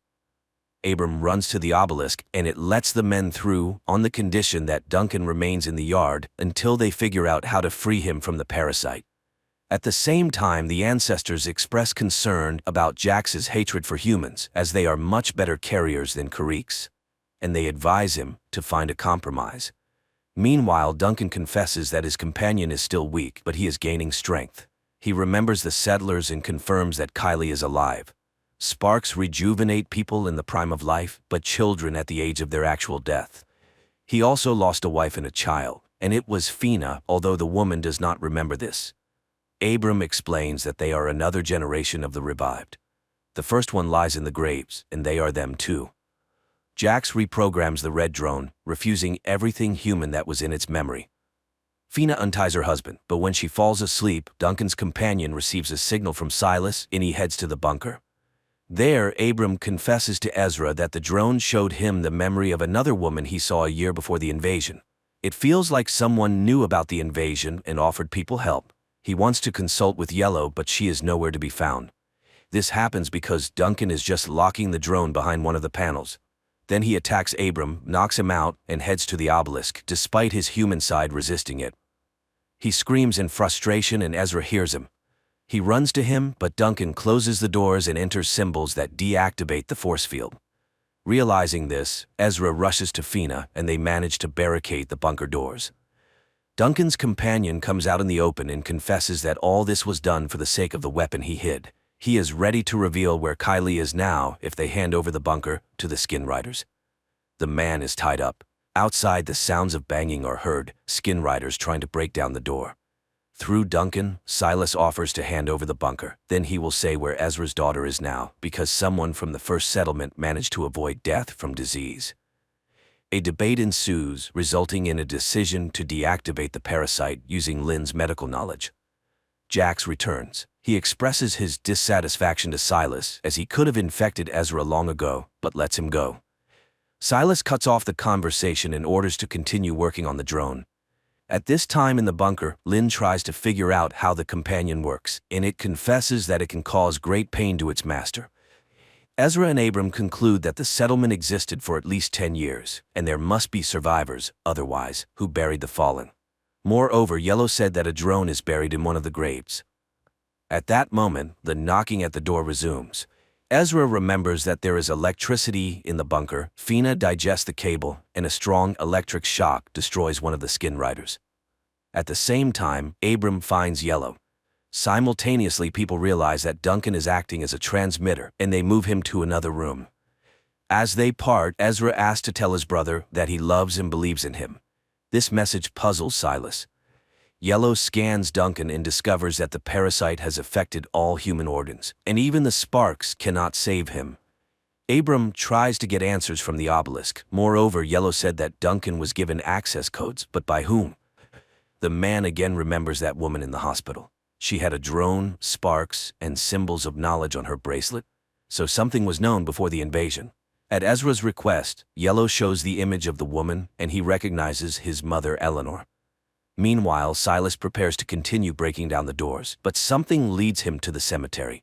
Jax, following him, reminds him that he is not human and he should not care about the graves, so he intends to start silencing personalities from him. Silas is arrested. At this time in the bunker, Yellow confesses that Eleanor was one of the initiators of the revival of the human race. Duncan is not lying. Kylie was in the settlement, and only he can say where the survivors are now. Duncan's companion is knocked out with a tranquilizer, and the man is tied to a table. While the parasite sleeps, the man comes to and points on the map the direction the survivors went. He advises finding the wild girl and wakes up. After which, Yellow finds the weapon he had hidden earlier. The people notice the silence outside and, opening the doors, kill the sentinels left by the Skin Riders. Making sure that there is no one else in the yard, Ezra and Lynn say goodbye to their friends and set out to find Kylie. Jax activates the drone, intending to remove the human personality from Silas, and learns about the presence of Ezra and Lynn in the forest. He sends the Skin Riders to follow the pair.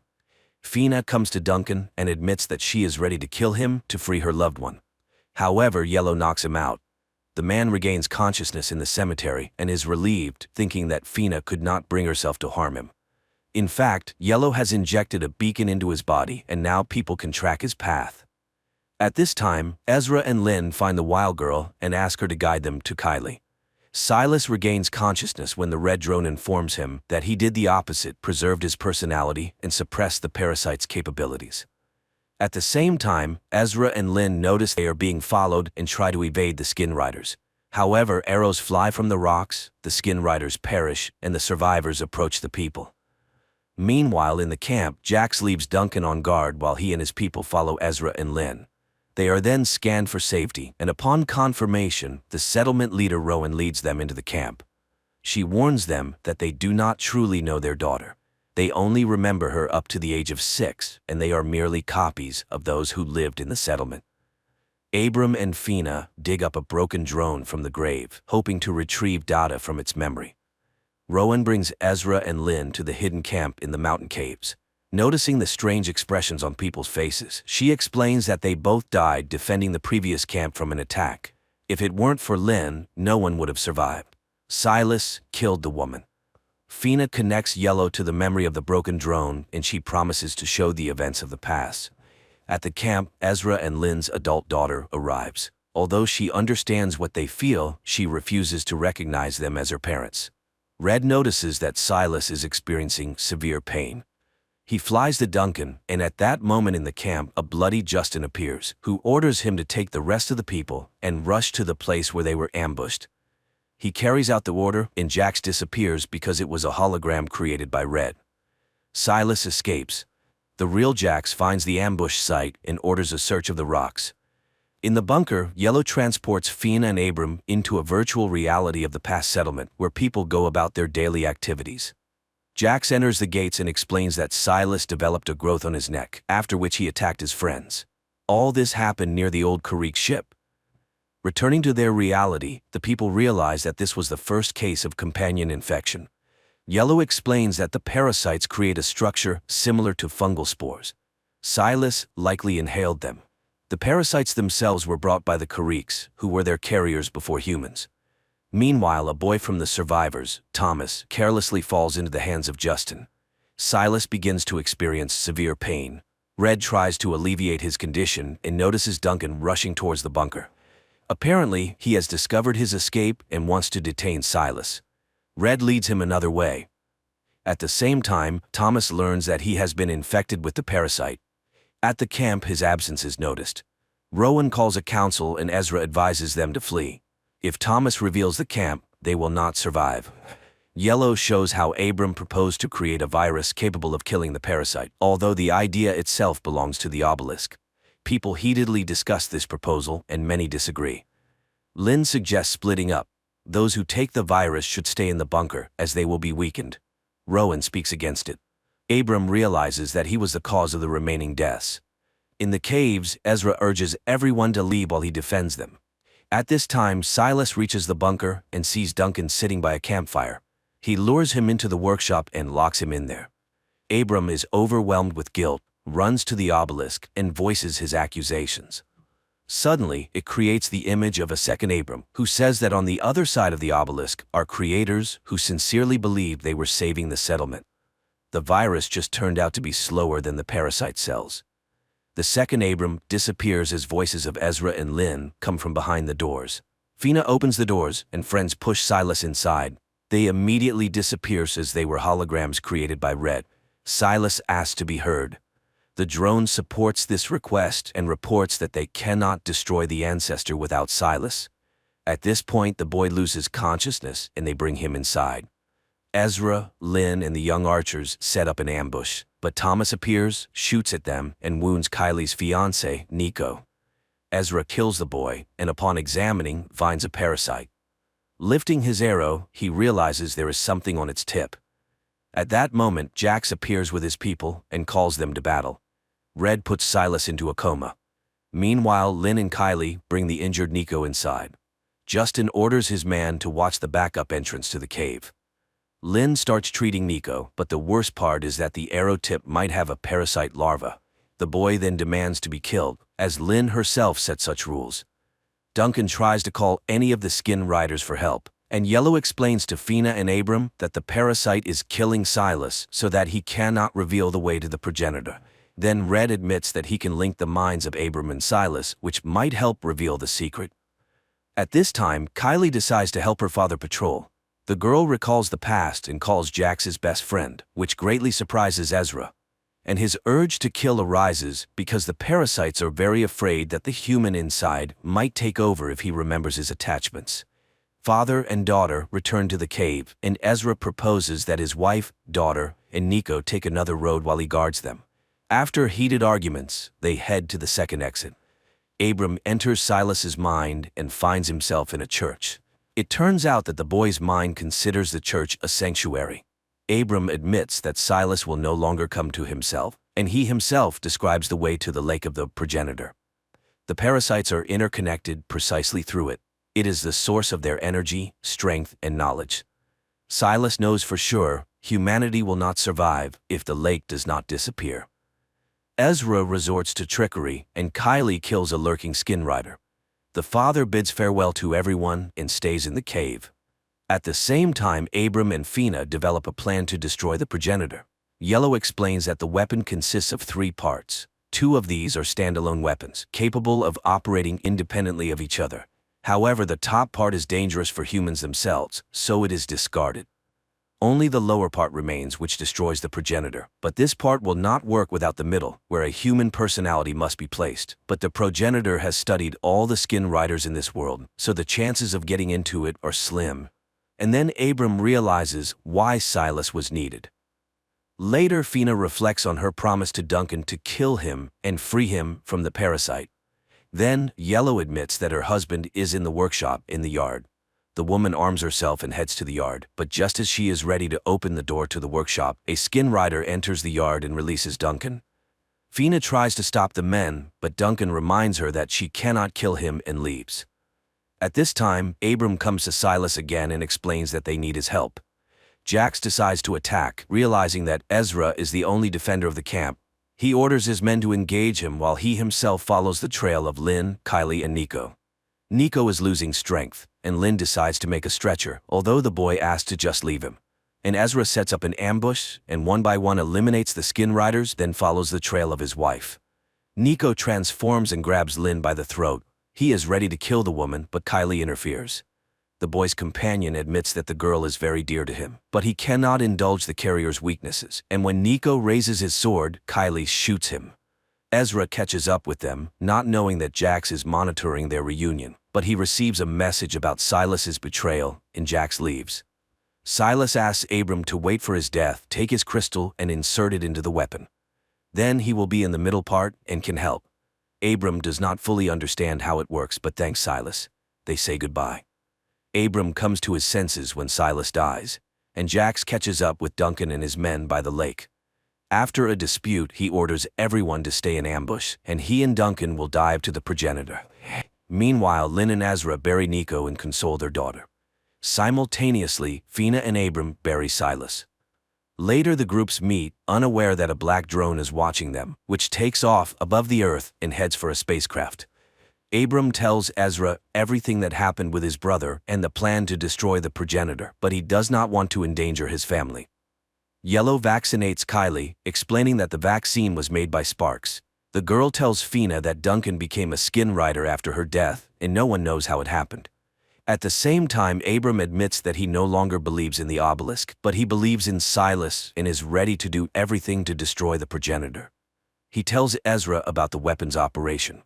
A part of Silas will guide them inside, but what to do next, he doesn't know. Ezra laughs at such a plan, and his daughter hears this. Abram and Fina try to convince Ezra that this is why they were resurrected. Otherwise, humanity is doomed. But they cannot persuade him. Then Abram and Fina leave together. Ezra is tormented by guilt, although Lynn tries to remind him of his duty to his family. At this time, Kylie is reviewing the map to the progenitor's lake and secretly leaves the bunker. Red informs the parents that he cannot find the girl, and they, realizing where she has gone, rush after her. Meanwhile, Kylie catches up with Fina and Abram, and later Ezra and Lynn appear. Thus they all come together again. But at the lake itself, they fall into an ambush by the skin riders. A battle ensues in which the group of survivors wins, but Abram is seriously wounded. However, Kylie has Sparks with her, and she suggests releasing them into the lake. As they start doing this, Duncan emerges from the water and shoots Lynn and Kylie. Fina, under the cover of a shield, rushes to him, and they both disappear under the water. Ezra releases the Sparks and brings the wounded into the water. Then a wounded Fina emerges, saying she couldn't overcome Duncan. Ezra dives and finds a wounded Duncan, who has reverted to his true self before death. He apologizes and loses consciousness, and Ezra sees in front of him a glowing something with crystals and fits the lower part of the weapon onto one of them. Then he inserts Silas's little crystal into the middle part of the weapon and looks for the place where it needs to be placed. But then Jax appears. He has always hated his carrier and all humans, and he will not let the progenitor be destroyed. The men engage in combat, and just as Jax is about to win, the revived Duncan attacks him. Ezra finds the right crystal and fits the middle part of the weapon onto it, and suddenly finds himself in a room where he is met by Silas. The brother explains that they are inside the progenitor, and only he could create this home in this place. He is a Trojan horse from which destruction will enter the progenitor. Ezra picks up the box with the symbol of knowledge from his mother and realizes that it is a detonator. The brother says goodbye to him, and when Jax appears, they activate the bomb. Ezra finds himself in the cave where the progenitor is destroyed, to Jax's great sorrow. The man emerges and finds his loved ones healed. Their elation is washed by a black drone, which again heads to the spaceship, where it is met by Eleanor and Duncan. They realize that the deed is done and humanity has a chance. Despite some illogicality, the story is quite extraordinary. It's not about battles with aliens, as the Kuriks are only briefly shown once in a flashback, and not about humans' attempts to cunningly escape the dictate of their rule. At the heart is the question of the value of a person, the preservation of which can lead to peace and the rebuilding of civilization.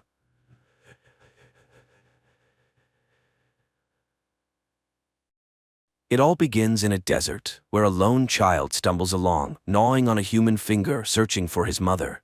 A few miles away, a car drives down a road that abruptly ends in the middle of the desert. The man driving the car steps out and continues on foot. Wyndham is a photographer who came here to capture the solar eclipse. After taking a few photos and noticing that the day is coming to an end, he tries to return to his car but unexpectedly encounters a boy who seems lost and frightened. Wyndham is ready to help, but the boy doesn't seem to want it. He points in the direction where he lost his parents and walks away. Trying to help the boy find his way home, Wyndham follows him, but the boy rudely refuses his support and leaves. The man is left alone in the darkness, with no way to return to civilization. Wyndham lies down to sleep on the ground, but struggles to do so, reliving the day's events in his mind. Suddenly, he hears strange sounds. He follows the noise and soon finds stakes with ropes strung between them, from which hang bottles that produce a melodious chime in the desert. Before him is a large canyon, at the bottom of which stands a wooden house, around which a woman is wandering, singing a song. Wyndham asks for help, but she enters the house, as if not hearing his pleas. He finds an iron ladder leading down and begins to descend. However, the ladder only reaches halfway down the canyon, and from there, it's just an ordinary rope ladder. Wyndham overcomes both and approaches the house. He knocks persistently at the door, but receives no answer. So, Wyndham opens the door himself and enters. The woman, standing at the stove, greets him calmly, as if she had been expecting his arrival. She offers him dinner, and although he refuses, she serves him some soup and places it before him on the table. Wyndham is grateful for her hospitality, but continues to ask questions about how to leave this strange place. He tells her about the boy he met and asks for water. The woman, named Alina, suggests that he rest until morning, and Wyndham gratefully accepts her care. He lies down in the bed she points out, observing as Alina tidies herself and notes that she is young and beautiful. The next morning, he gathers his things and heads outside, hoping to find a way home. But strangely, he cannot find the rope ladder he descended the previous day. Without it, reaching the iron section is impossible. Wyndham returns to the house and, taking out his camera, takes pictures of the surroundings and the drawings on the canyon walls. Everything is quite gloomy and reminds him of death in all its forms. He then notices Alina, who is busy repairing the roof, and asks her about the missing ladder, but she either does not understand what he is talking about or pretends not to. Although her words imply that there are other residents here, she does not tell him anything directly. Disappointed, Wyndham walks around the canyon, periodically calling for help, but to no avail. Later, Alina asks him to undress so she can wash his clothes, saying it wouldn't be proper to return home so dirty. The man has no choice but to comply. That night, he struggles to sleep again, goes outside, and once again tries to find a way out, but there is none. In the morning, he searches the house and, finding a hammer, tries to climb the canyon wall. Suddenly, he notices a movement above, and then a chicken carcass falls down, causing him to lose his balance and fall. Wyndham regains consciousness in the darkness. His leg is injured by his own hammer, and he cries out in pain. Alina rushes to help him, but she does not answer his questions about the children he saw on the cliff. For several days, he drifts in and out of fever, unable to distinguish between night and day, unsure if he is truly seeing children around him. But the day of recovery comes. Limping, Wyndham makes his way outside. He demands that Alina tell the children above to pull him out of there, but she pretends not to understand him. She offers him to stay, promising to take care of him and ensure his well-being. But Wyndham doesn't need this. He wants to return home, to his work. He rudely pushes Alina away, rejecting any help. The man examines his leg and realizes that it will be a long time before he can use it fully. Suddenly, he hears voices from above and looks up to see the boy holding a little girl by the hand. The pair cheerfully ask how they can help, and upon learning that Wyndham wants to climb up, the boy promises to bring ropes and pull him out with his winch. But before leaving, he asks a rather strange question about Wyndham's favorite color. Wyndham replies that it's red and begs them to hurry. The boy and girl leave, and Wyndham checks his wallet in his pocket, not intending to return for his other belongings. Suddenly, a rope falls from above, and the same boy advises him to tie himself tightly, which Wyndham does. They begin to pull him up, and the man is already anticipating his rescue. But about halfway up, the rope stops. Dangling over the canyon, Wyndham screams, then tries to climb the rope himself, but lacks the strength and ends up hanging helplessly under the merciless sun. He regains consciousness from moisture, but when he looks up, he sees the boy spraying him with a hose, mocking the helpless man. Several other children appear on the cliff, ranging from very young to older teens. They are all dressed in clothes obviously taken from other people and behave inappropriately. Taunting Wyndham, they start swinging the rope, causing him to crash into the canyon walls, instinctively calling out for help from Alina. He sees the woman shouting angrily at the foolish children and loses consciousness after another blow to the wall. That night, he wakes up in bed and immediately tries to get up. Alina doesn't understand where he is headed, but Wyndham is willing to do anything to escape. The woman explains that the children are homeless, gathered in the desert together, surviving as best they can. Neither of them notices that while they talk, the children stand on the cliff, watching the house's windows burn. The next day, Wyndham watches as Alina releases a bird, envying its ability to fly. The woman brings him a spare set of clothes from somewhere, and although he didn't ask for them, he is touched by her care. Time passes. One day, Wyndham plants a small garden at the bottom of the canyon. Occasionally, the children bring them various items, food and drinks, which surprises Wyndham since there are no stores around.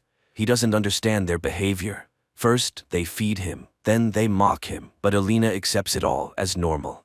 The man becomes more involved in the household, marveling at Alina's quiet demeanor. One night, he tries to ask her questions, which are interrupted by cries from the yard. Alina advises Wyndham not to go outside when the children behave like that, but he rushes out into the night and sees the boys, dressed in outlandish clothes, gathered around the house.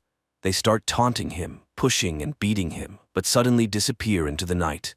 Wyndham demands answers from Alina. Who are these children? Why do they live here? And why does she stay in this horrible place? But the woman remains calm, not admitting that she is a prisoner. That evening, she comes to Wyndham. The man, starved for female attention, eagerly welcomes her. Time passes, and the first sprouts appear in Wyndham's garden.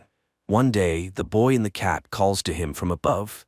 He is friendly and promises to bring some soda. Wyndham returns to his plants and unexpectedly finds a wedding ring and car keys buried in the sand. That evening, Alina shows him a portrait of a woman. Calling her the first mother, she confesses that she is expecting his child.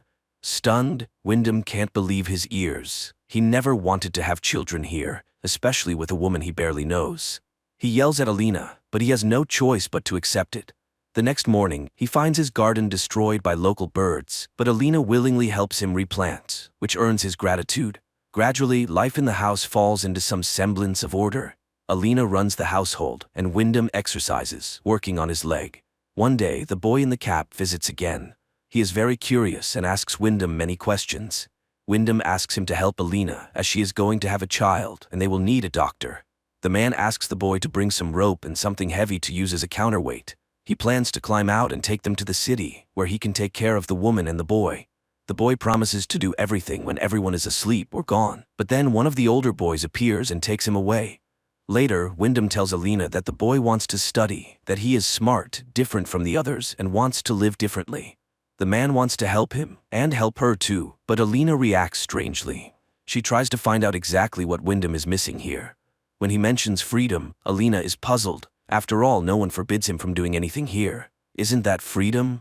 Then the man tells her about the outside world, remembering the ocean and a cheeseburger. Alina doesn't know what that is, so Wyndham explains what the dish consists of. The woman admits that her mother used to say that mirages live outside. But here, in the desert, everything is real. Wyndham takes out his camera and shows her the photos he took on the day he ended up here. But what impresses the woman is not the solar eclipse, but a random shot in the car with music playing in the background. At night, he has nightmares about the terrifying faces of the children mocking someone. In the morning, he hears Alina's terrible scream from the yard, and rushing outside, he sees the boy in the cap crucified over the canyon on wires. The savages stand on the cliff, laughing. The woman suddenly declares that brothers wouldn't do such a thing. She accuses Wyndham of killing her son and strikes him on the head with a board. When he comes to, Wyndham finds himself in a cage. Despite his pleas and begging, Alina has no intention of letting him go. She feeds him like an animal, and her children come to watch his suffering. One day, he sees a girl standing on the cliff. She is clearly not from here. Wyndham catches her attention, though he is terrified to shout, fearing to wake Alina. Whispering, he begs the girl to call for help. She understands him, promises to do everything necessary, and leaves, assuring him she will return soon. Wyndham waits in hiding, watching the heavily pregnant Alina as she goes about her chores. Suddenly, he hears screams and sees the savages catching the girl. They drag her to the cliff and dramatically kill her before his eyes. Time passes. Wyndham remains in the cage. He involuntarily witnesses unnatural rituals performed by Alina, her children, and her brothers. One day, he suddenly tells Alina that he wants to stay here forever, to raise his child and love Alina, who will become his queen. He will teach the child everything he knows and is ready to give himself completely. And this is his choice. But hearing the word choice, the woman laughs. He never had one. He is just a seed blown here by the wind. And this child is only hers. The man will stay in the cage until the baby is born. After that, nothing in the desert goes to waste. Finally, the day of birth arrives. Alina screams in the house as Wyndham paces in the cage. The woman reaches him, begging for help, as she has never had such a difficult birth before. She releases the man from the cage, and he does his best to ease her pain. The children stand on the cliff, watching what is happening. Suddenly, Wyndham sees a ladder descending from above, but Alina cries out, and he stays by her side. The child is born at the moment of the solar eclipse. Wyndham takes the baby girl in his arms and kisses her, overjoyed to be a father. Alina begs him to give the baby to her, and when she receives the child, she promises to feed and protect her until she becomes the new mother. Then she will fulfill her purpose, just as Wyndham has fulfilled his now. At that moment, the boy sneaks up and slits the man's throat, exulting over the collapsing body, assuring him that he is doing it for the mother. Later, Alina gathers Wyndham's belongings and packs them in a chest, then goes to the baby, promising her that everything will be fine. Meanwhile, Wyndham's body decomposes in the yard of the house, sprouting grass and turning to dust. This is where this unusual film ends.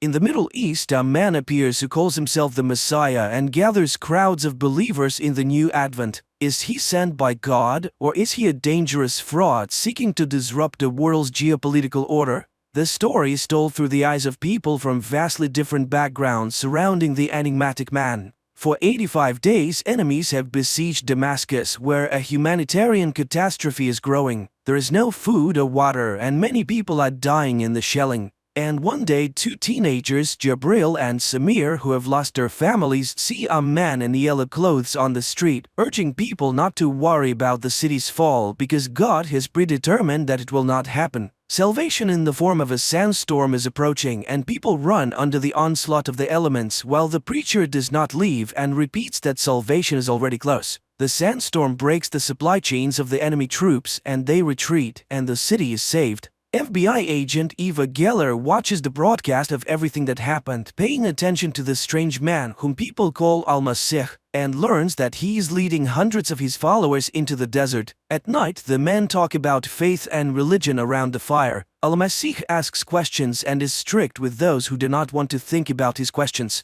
Now all of humanity is on the brink, and for people to survive, they must cling to him. After this conversation, the man walks away from the people and stands for a long time looking at the sky, giving the impression that he's talking to God. The teenagers who came with him from Damascus remember how he preached while they hid in the basement, and suddenly Al-Masih calls one of them, Jabril, and tells him that each soul has its own star. He saw light in the boy, and soon Allah will lay a mission on him. Meanwhile, Eva is trying to find out which officers know something about the new Messiah and begins gathering information. Soon she learns that after walking 65 kilometers through the sands, the people reached the borders of Israel and stopped at the fence. Half of the followers believe that Al-Masih has led them to flight, but he orders them to gather all their weapons and bury them. He himself passes through the barbed wire fence, where he is arrested by Israel's border service. An agent from Israel's internal security agency, Aviram Dahan, is called in to interrogate him. However, the detained man refuses to reveal his real name, calling himself a messenger, and impresses the agent by calling him by name and revealing unexpected details from the agent's life that no one except the agent himself could know. Aviram is particularly touched by the incident with the boy that the Messiah reminds him of. Dahan completes the interrogation and leaves the room, destroying the video recording of the interrogation. He then goes to his partner to find out if he has told anyone about what happened in the desert, but his partner remains silent about it. As Aviram gets into his car, he suddenly sees a man with a bag over his head on the back seat, but realizes that it is a flashback to a tragedy from long ago. Early in the morning, the agent returns to work and is surprised to discover that Al-Masih has escaped from custody. Meanwhile, in the small American town of Dili, local preacher Felix Aguero greets his congregation, while the FBI decides to assist Israeli authorities in finding Al-Masih and discovering who he really is. This is why Eva Geller flies to Israel, and her insistence, Aviram is summoned to the office, but he cannot explain why he deleted the video recording. He behaves provocatively, not understanding why he should be accountable to the American woman. Meanwhile, an international conflict is brewing in the world as people who were led by the Messiah to the border of Israel are starving. Even after hearing about his escape, they decide to stay because they believe in his return. One day, volunteers bring food and water, and the Messiah's followers notice that the police are looking for someone in the crowd. They realize that Al-Masih has escaped, which causes unprecedented rejoicing. At the same time, Al-Masih delivers a sermon on the Temple Mount, using apocalyptic phrases about the end of history and calling on those who are willing to go to God's judgment to step forward. A young boy comes forward, but the sermon is interrupted by the Israeli police who try to arrest the Messiah. The operation fails due to a shot that hits the child who has come out. The people start screaming, driving away the invaders. But then Al-Masih lays his hands on the boy, who then stands up unharmed, showing the bloody bullet to the public. The people consider this a miracle while Al-Masih disappears into the crowd. Eva hears the news on the radio and asks to be taken to the scene of the incident. Meanwhile, Muslims also discuss the Messiah's sermon and are quite unhappy with his interpretation of Allah's teachings. The people in the camp cannot understand why their newly found Jesus has abandoned them. And Eva notices the surveillance, and her pursuer turns out to be Aviram, who wants to know why she's meddling in something that's not her business. But Eva is not going to back down. She studies the recordings from the CCTV cameras and notices the strange disappearance of the Messiah. And it's still unclear who fired the shot. She tries to find the injured boy, while in Jerusalem the electricity is shut off to quell the unrest. The agents arrive at the boy's address, but it turns out that his family has left, scared of the crowd's interest. Reports of the incident on the Temple Mount are being shown around the world, and one of them is seen by Father Felix, while his daughter Rebecca dreams of running away from home. Meanwhile, Jabril sees a flickering light at the fence and goes there, while Eva finds Al-Masih in a photo from Jordan. Palestinian girls bring food for the hungry and promise to help people. Jabril goes to get assistance when a man who appears hits him on the head and takes him away from the fence. That same night, the pastor's daughter Rebecca runs away from home, while her disillusioned father decides to burn down his church. The man takes a canister of gasoline and a lighter and heads towards the building. At that moment, a message about an approaching tornado comes to his phone, which was left at home, and the pastor's wife goes to find him. Sirens begin to sound in the town, and the residents hurry to the only shelter, the church, as the tornado begins its deadly circle. Father Felix calls his daughter, hoping she's nearby, and suddenly sees the motionless figure of Al-Masih nearby. Later on, a video of Rebecca's rescue appears in social media, which is intercepted by CIA agents and blocked from spreading. But how did the Messiah end up in America? Soon, Federal Agent Will arrives at the scene. The man is shaken by the sight of the completely destroyed town, where only one building, the church, survived, and where Al-Masih is currently located, explaining to the astonished priest that he came here by God's will. Felix is shaken because he was planning to burn down the building that ended up saving everyone's lives.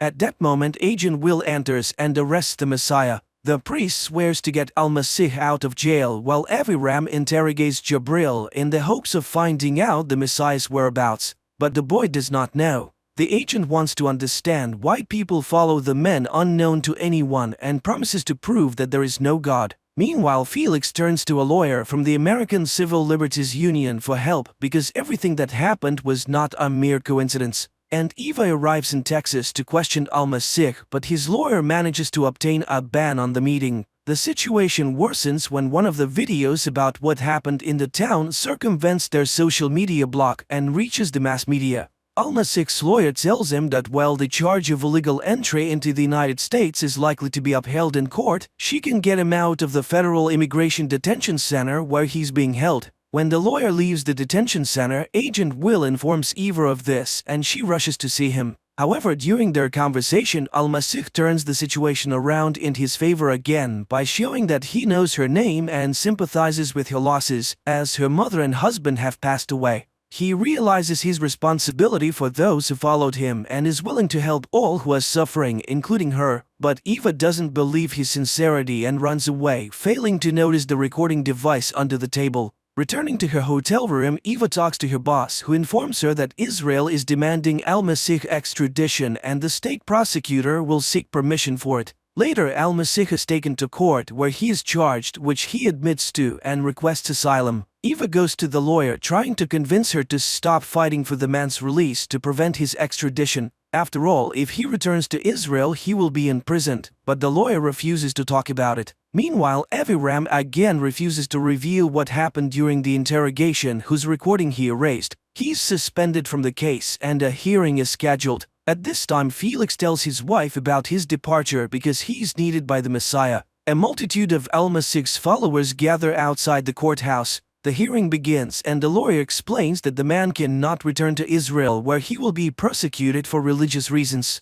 But the prosecutor claims that the man is lying about being a Muslim because he does not pray 5 times a day as required. The Messiah responds that he belongs to all denominations because everyone walks under the same sun. This causes a storm of emotions around the world, even in high-level offices. The assistant to the President of the United States tries to pressure the judge to deport the unwanted man, and the judge promises to consider it. Meanwhile, Samir finds his friend Jabril abandoned by Aviram in the desert, and he considers it a true miracle that he survived. The next day, the court makes the shocking decision to grant asylum to Mr. Masih, allowing him to leave the courthouse as a free man, with the car of the Venerable Iguero waiting for him outside. People all over the world are talking about the Messiah and beginning to believe in the miracles he performs. In Dili, those seeking healing begin to gather. The Reverend tries to organize their accommodation while Samir faithfully tends to Jabril.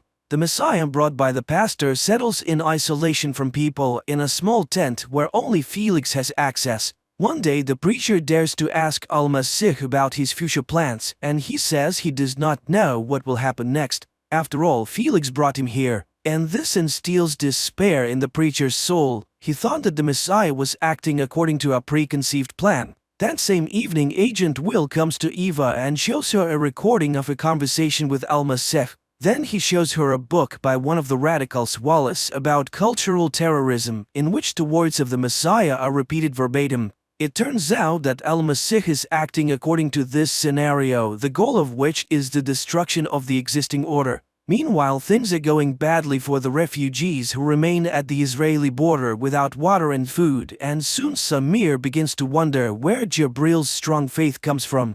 He calls his friend crazy for refusing medical help as his injuries could be fatal, and accuses him of an abnormal love for the Messiah. One day, Aviram's wife notices his car, which has been parked near their house for 3 days, and begins to search for the man, who at this time arrives in Texas and buys a gun at the gun store. And in Delhi, every evening people gather together hoping that al-Masih will come out to them. But the man remains in his tent, bringing Felix into a state of confusion that spills over into a sermon for all who have come. At this time, two residents of Delhi finally find their dog crushed by furniture during the hurricane and try to free it. Al-Masih comes out of his tent just as armed Aviram approaches it. The Messiah calmly looks into the eyes of his killer, and Aviram lowers his gun and looks at the departing man's back. The people notice the Messiah, who is walking towards the house where the man decides to shoot the poor dog as it is suffering greatly. The boy asks al-Masih to save his dog, but he takes a gun and shoots the dog, causing the boy's anger and pain, and then he leaves the town. At this time, Eva catches up with Aviram and he confesses that he wanted to kill the Messiah, who at that time calls pastor's daughter Rebecca to come with him. Meanwhile, the refugees decide that the Messiah has abandoned them and they decide to return to the city, but Jabril stays behind. In the morning, the young man dreams of his deceased mother, who turns into the Messiah and reaches out to him. At the same time, the Texas police ask the pilgrims not to come to Delhi as the city is completely destroyed. Dissatisfied, the people are ready to expel al-Masih and Father Felix. They write protest messages about the false prophet on the church walls. Meanwhile, Eva learns the true name of the Messiah, Payamgal Shari, and he has a brother who works at the university. The Messiah tells Father Felix that it is time to get on the road, persuading Felix that this is his destiny. The pastor decides to take his family with him, which upsets his wife but pleases his daughter. Father Felix leads a column of cars that follow the Messiah wherever he leads them. The number of cars is constantly growing, and soon it begins to count in the hundreds. Eva also returns to Texas to follow al-Masih, and one night sees him come out to make a call from a payphone on the street. At her request, Agent Will requests a copy of the telephone conversation. The next day, the column continues on its way. Stopping for a break, the pastor hears news of the crisis on the border, where the refugees from Palestine are still waiting for their fate. Rebecca takes a picture of the Messiah standing by a road sign in Washington and posts it on social media. In the morning, the column sets off, and Felix learns from the posts that their path leads to the US Capitol. At the same time, Eva checks everything she can find about the Messiah and comes across information that he studied at the same university where the notorious terrorist Wallace taught, whose book al-Masih quoted during the interrogation. Professor Wallace hacked the stock exchange and then fled to Russia during the investigation into his actions. This means that the case of the alleged attack is completely within Eva's jurisdiction. The huge column arrives in Washington and al-Masih goes to the Lincoln Memorial, while Jabril has a vision of his late mother and al-Masih. The Messiah speaks about the unity of people in the world around them, and Jabril suddenly stands up as if hearing his speech. Al-Masih asks to look at himself and his neighbors. Jabril strips naked. The Messiah stands before the nation and looks at them so that they finally look at him. It's too late to kneel, time is up. Jabril walks towards the border. Al-Masih heads for the water. Jabril walks non-stop until a soldier's gun barrel is pressed against his chest, and al-Masih walks on the water. The Israelis retreat, and Jabril leads the refugees. Hundreds of amazed spectators follow the Messiah's journey and record this on their telephone cameras. The world is buzzing after witnessing the miracles of al-Masih, and even the Congregation of the Causes of Saints is considering the case. Everywhere there are clashes between the followers and the opponents of the newly emerged Messiah. People are sending money to Father Felix, who intends to build the Church of al-Masih with it. Meanwhile, Jabril arrives in western Jordan, where he is welcomed as a liberator. The refugees are brought to a secluded house where they will be given food and shelter. But Jabril is separated from the others as he openly declares his allegiance to al-Masih. Meanwhile, Eva reports her findings to his superiors. The Messiah has a fairly long trail of connections to banned organizations and, most importantly, to Wallace, who is now hiding in Moscow. Senior officials in the US government are concerned about the popularity of al-Masih, so the head of the White House staff demands that the CIA do everything possible to discredit him. But Eva reminds them, this is not just terrorism, this is a new level of destabilizing society. Meanwhile, the society is discussing the Messiah with ever-increasing fervor. People are divided into those who unquestionably believe in him and those who consider him a false prophet. Felix preaches on behalf of al-Masih and reminds people of the importance of faith. The Lord has chosen them specifically, and it is important to understand why. At this time, a woman with a terminally ill child sneaks into the hotel of the Messiah, and the man agrees to take the girl, but only alone.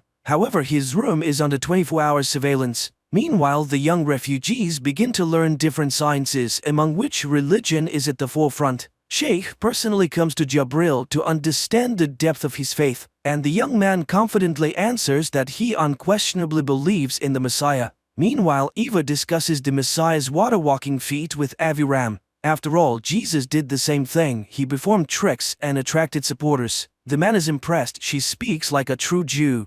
Agent Will continues to monitor the Messiah's room and one day witnesses a girl knocking on his door, praying for healing. But the man immediately understands the true purpose of her visit. The girl has come to seduce him. He reveals her soul, pitying the woman who sells her body, and from this her soul melts and dies. The girl admits that she was paid for the visit and cries from the moving words of the Messiah, who confesses to her the eternal love of God for his children.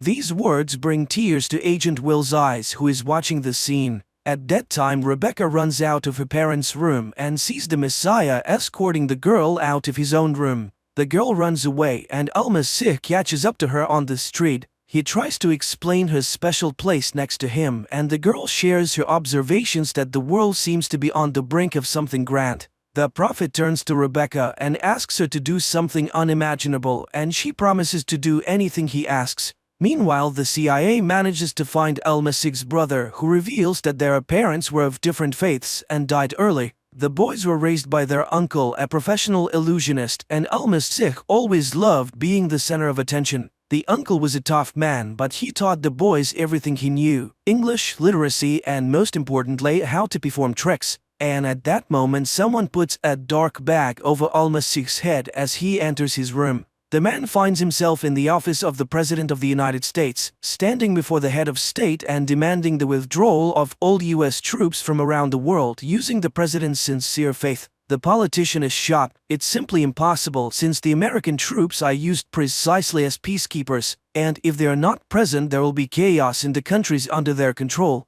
However, the Messiah lists the names of countries and cities where Americans have been waging wars. He offers the president the chance to go down in history as a true peacemaker saving the world. And he says that the history has ended and the world will soon start anew. Meanwhile, Eva learns that a few years ago Al-Masih was placed in a psychiatric clinic and goes to the college where the men studied. But the director can't remember anything particularly noteworthy except for his thesis.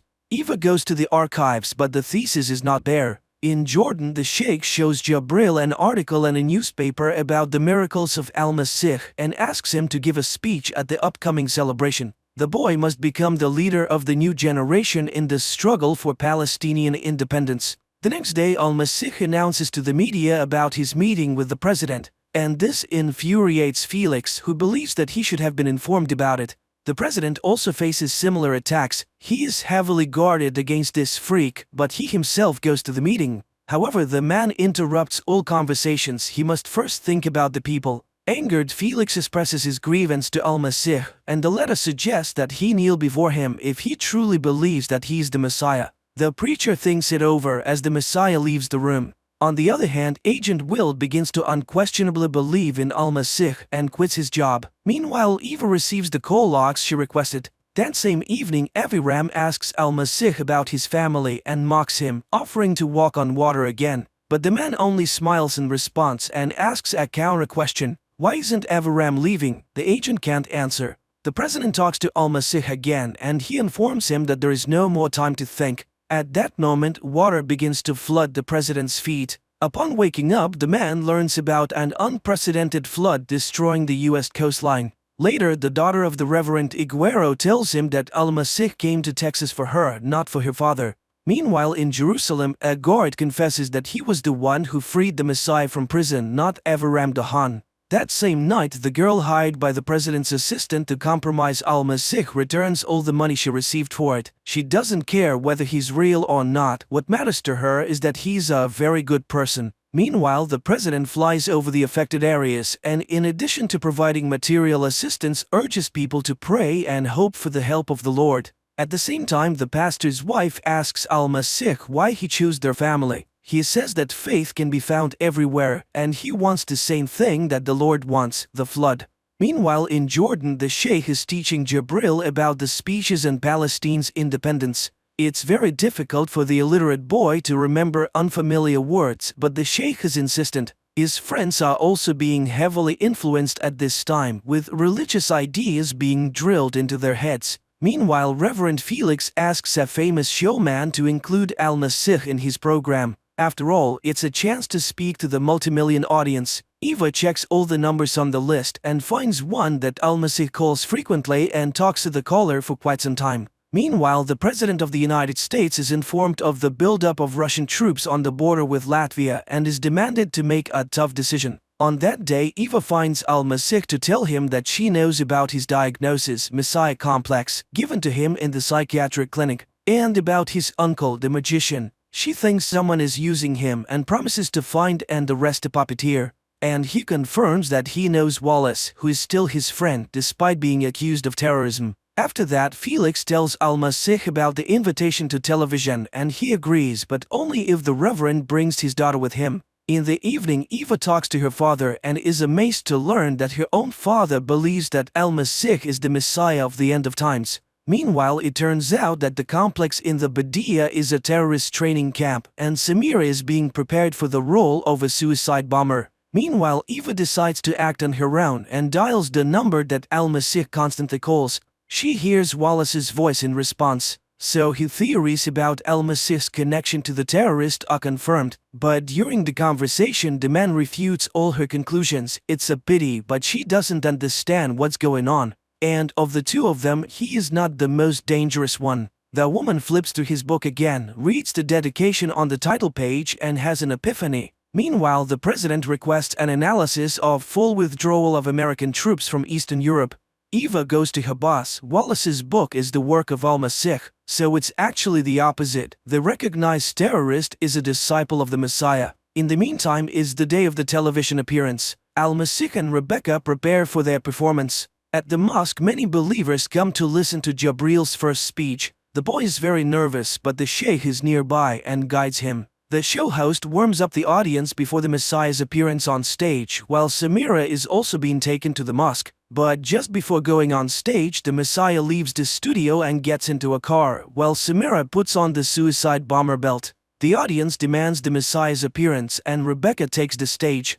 Jabril starts his speech about the Messiah simultaneously with Rebecca, while Al-Masih is driving in Avram's car. The teenagers repeat his words to the audiences, "We are all one people." At that moment, Samir enters the mosque, shows the explosive device attached to his chest and raises the button. Looking into Jabril's eyes, he can't bring himself to press the button. However, Samir's mentor remotely activates the bomb vest. Rebecca suddenly loses consciousness in the studio. A powerful explosion rocks the mosque.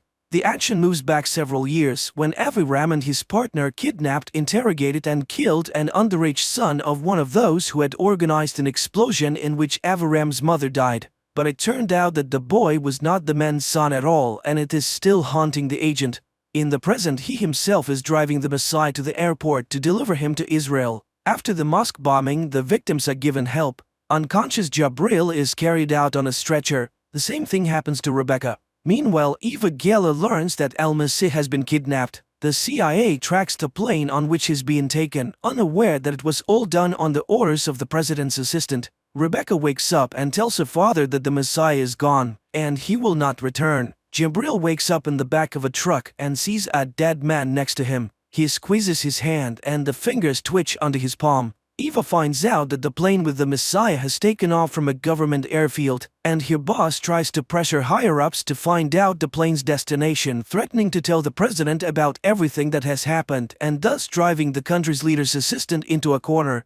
At the same time, in the sky, Al-Masih talks to Avram, persuading him to free his conscience because God still loves him, and that people always choose between good and evil, and the last thing he will see before he dies is the face of that boy. Meanwhile, the president's assistant decides to reveal Al-Masih's true name to the press and the folder with his dossier, highlighting his mental illness and the fact that he was raised by an illusionist. In the sky, the plane begins to experience severe turbulence. There is an explosion in the tail and Avram sees the face of the deceased boy in front of him, whose face is being covered by the Messiah's hands. In the command center, Eva is informed that the plane's signals have disappeared from the radar. She realizes that a tragedy has occurred. On TV, news reports reveal the Messiah's real name and biography, causing confusion among Alma's 6 followers. After hearing everything, Felix leaves the hospital. Jabril also watches Messiah's brother talk about his ability to perform magic tricks. Eva accuses the president's assistant of destroying the diplomatic plane, but he warns her to watch her tongue. The woman is overwhelmed because the entire operation has collapsed and she cannot prove anything. Meanwhile, Father Felix arrives at his church and sets it on fire. He no longer believes in anything. Meanwhile, Aviram wakes up in the middle of blooming poppies and sees the Messiah above him. Then a local boy appears before him, offering him a flask of water and enthusiastically stating that the man has performed a miracle. He resurrected Aviram and another man. They both were unquestionably dead, with gray faces and flies crawling over them. Then he touched them and they came back to life. The agent watches in amazement as his partner bows to the perfectly unharmed Messiah standing in front of him. The film is a story about the coming of the Messiah, the prophet, in the modern world. It is an interesting and easy-to-understand film with deep thoughts expressed by Al-Masih in conversations with completely different people, ranging from an illiterate boy to the President of the United States. On the one hand, it is a weird combination, but on the other hand, it is quite understandable as the Messiah claims that we all walk under one sun.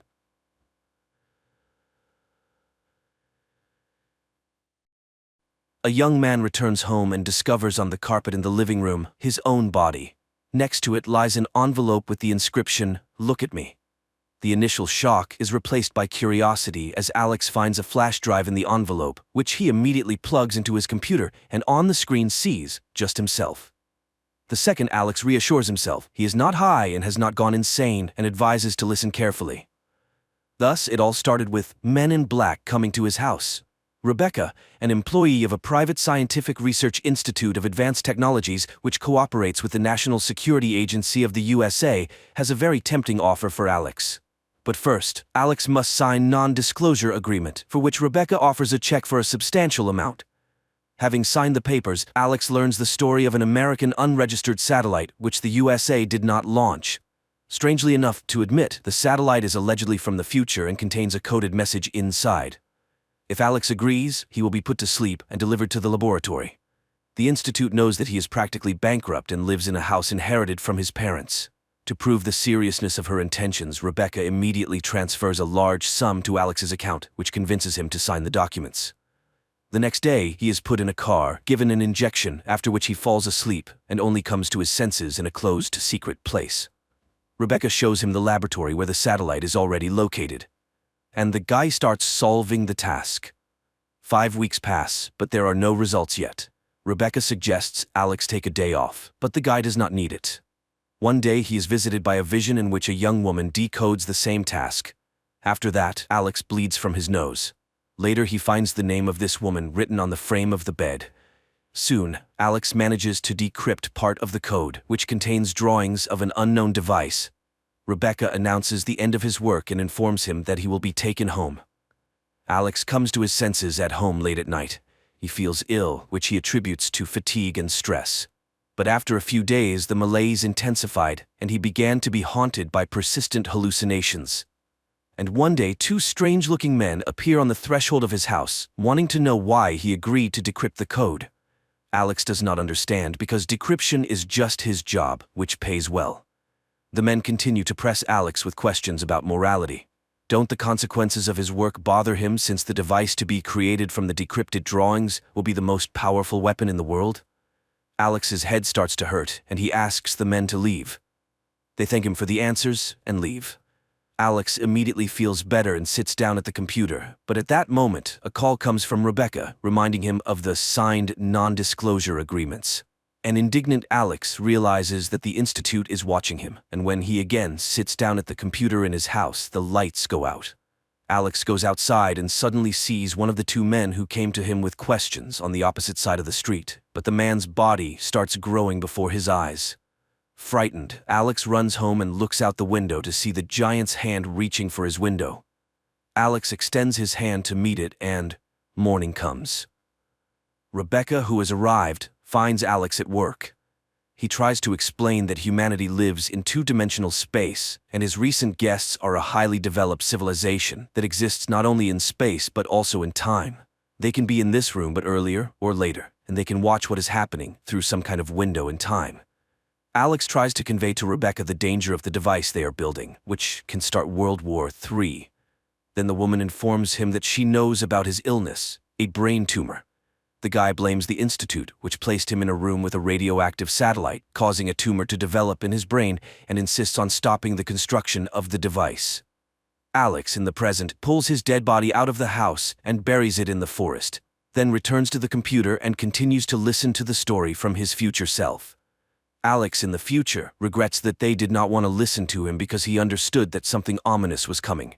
Then he remembers the woman. She is cryptographer. Alex finds her address, but Beth refuses to talk to him. Alex shouts that he is dying. He has 6 months left. After that, Beth opens the doors and informs that she has 2 years left.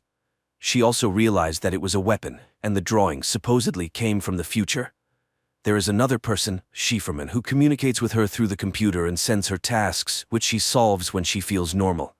Beth starts feeling unwell, so a man takes her to the bedroom, while he goes downstairs, where it seems like he sees the girl's life in the mirrors. There she is, saying goodbye to her beloved in military uniform. There his comrades inform her of terrible news, and there she is with a handful of pills in her hand, trying to leave this life.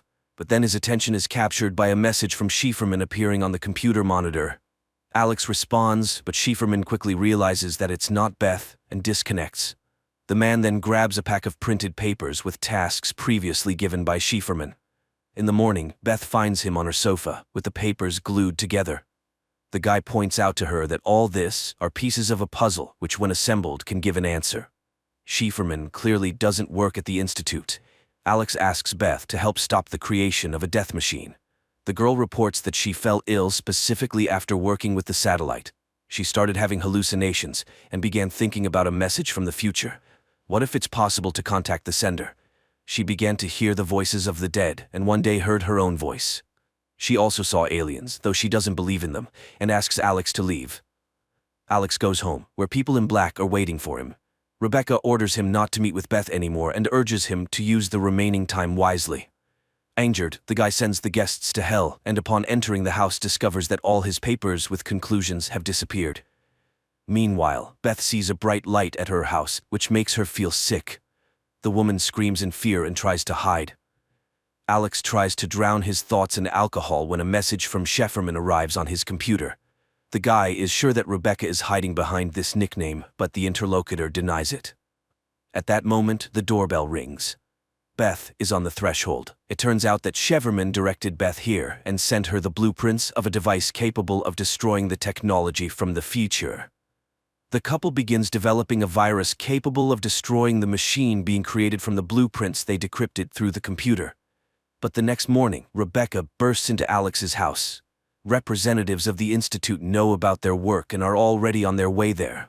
She gives the name of the institute's founder and orders to go to him as soon as possible. She is Schieferman and hope to destroy the device with their help. Then cars approach Alex's house. The couple escapes through the back exit. Rebecca is caught, given an injection, and thrown into a car. Meanwhile, all the gas burners in the kitchen are opened. In the evening, Alex and Beth arrive at scientist Miles, who immediately recognizes both of them, as he has always followed their work. The thing is, this satellite was not the only one. There was another, which orbited Earth for about 400 years. Apparently, unknown beings from the future were waiting for Earthlings to grow up, fly into space, and be able to decrypt their message. The ancient satellite also contained blueprints of a machine whose purpose was to limit the evolution of humanity within the third dimension. But when Miles announced his discovery, he was laughed at. He also developed a tumor, luckily not fatal. He is sure that aliens are capable of existing in several dimensions. They do not perceive time in a linear form as humans do. And the second device, which is now being created at the Institute, will likely provide them access to the human dimension. So far, they are like watching a videotape where humans are movie characters. With the help of the first device, they can watch this movie but cannot change what is happening. But the second will allow changing the existing reality. Miles is just beginning to understand the essence of this process, but cannot explain everything completely. After all, even the appearance of the aliens is formed by the human brain itself. And by the way, he has been in contact with a huge alien visible only to him, living in his garden for more than 30 years.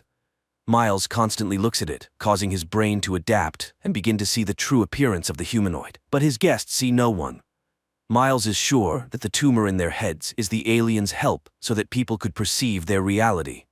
Alex suggests simply smashing the device with a hammer, but where is the guarantee that they will not restore it in the Institute? So all data on the server needs to be erased, although no one even knows the location of the Institute. But Miles reminds that he is one of its founders, and he pulls out a map with a detailed plan of the Institute. At that moment, a loud bang is heard at the door. The couple runs away, while Miles tries to calm down the raging alien.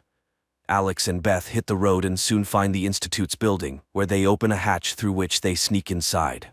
There they separate to increase the chances of finding the laboratory. Alex witnesses the strange behavior of a guard who constantly returns backward and realizes that time inside the Institute is looped. Beth also falls into this loop. Realizing the futility of her attempts to go further, the girl activates the bomb. But because of the time loop, she is unable to leave the dangerous place. Alex goes into a dark room and tries to carry the bomb further when he is overtaken by an alien and literally disintegrates the man into small particles. A minute later, Alex finds himself tied to a table. Opposite him sits a humanoid. Alex thinks he has died, but the alien denies his belief. They are simply curious about the human appearance and their experience of time. Linear time for aliens is incomprehensible and tedious, a labor-intensive cycle of empty beliefs. Humans are like in a trap, forced to constantly go through the same thing. Aliens, on the other hand, exist outside of time and space. They are in every moment. Therefore, causal connection and sequence of actions for them is a mystery. What will happen if a human no longer has to wait for something?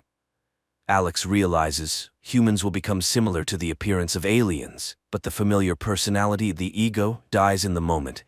The alien is surprised. Death is natural, but man hides and distances himself from it. Time determines everything for a human. It is both a giver and a thief. A human sees the world as he imagined it, and what will happen when the source of projection disappears. Even with the eternity of self-analysis, man will not understand the difference between reality and illusion. With each newly born, a new reality comes. Therefore, a person always stands before choice. Alex feels very bad, and then the alien offers to return to the moment before the guy got sick, with the information he now has. Alex decides that he would not have gone to work at the Institute and would have stopped all this.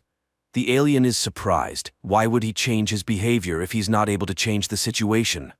And then Alex admits, people do not choose what will happen. The humanoid insists, will his return to the past make a difference? Can something change? And immediately, the guy finds himself in his home, in front of the computer. He records this flash drive, realizing that nothing can be changed. The world may disappear tomorrow, but this is not news. Everything has already happened. Everything ended before it began. He puts the flash drive in an envelope and falls to the floor. The last words on the flash drive are about Alex in the past, warning Beth, and he drives to the girl's house, while Alex from the future, in his last words, asks to forget about everything and live on. Quite an interesting movie that makes you think, what if the concept of time really does not exist, and we live only here and now in one single moment? Who made us believe that there is a past and a future? And is it true that a person does foolish things, not thinking about how his thoughts and actions change his own future? Friends, write your opinion in the comments.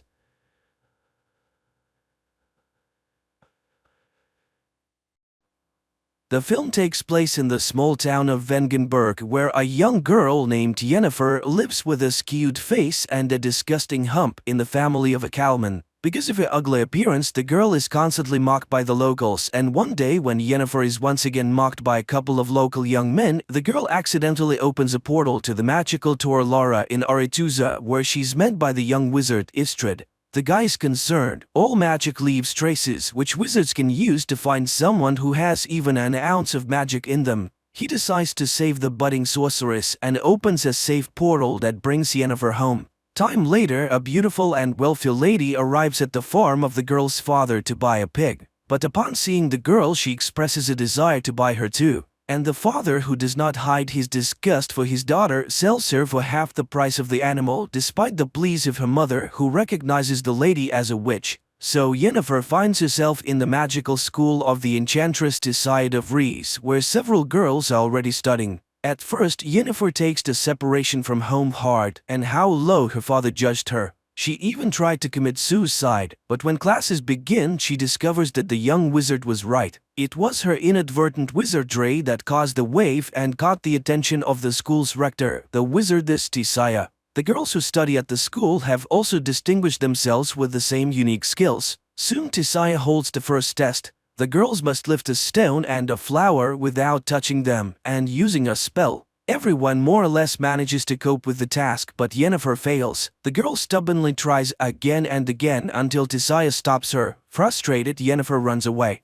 Later, she finds Istrid in the cave and tells him her name. Sometime later, Tissaia trains her female pupils to recognize man's greatest fear. She sees the girls in pairs and orders them to look into each other's eyes until they get inside their rival schemes. Yennefer pairs up to encourage the girl, but she again fails. Tissaia is enraged. Yennefer is useless. And this is because she's lying to herself. Even if she were a beauty, no one would love her. Although she's not the only one to whom she has problems, Yennefer shares the problems with her only friend, Istrid, who talks about her schooling. He too was having a hard time with everything. The boy offers to read his mind, and the girl succeeds. One night, Tissaia wakes the girls in the middle of a storm and takes them to the Tor Lara, the most powerful magic place in the continent, entrance to which is only open to members of the Wizard Brotherhood. Today, there will be a test in the art of controlling the flows of chaos, which requires catching lightning in a bottle. The girls do not believe in such a possibility, and some get strong discharges even after catching the lightning.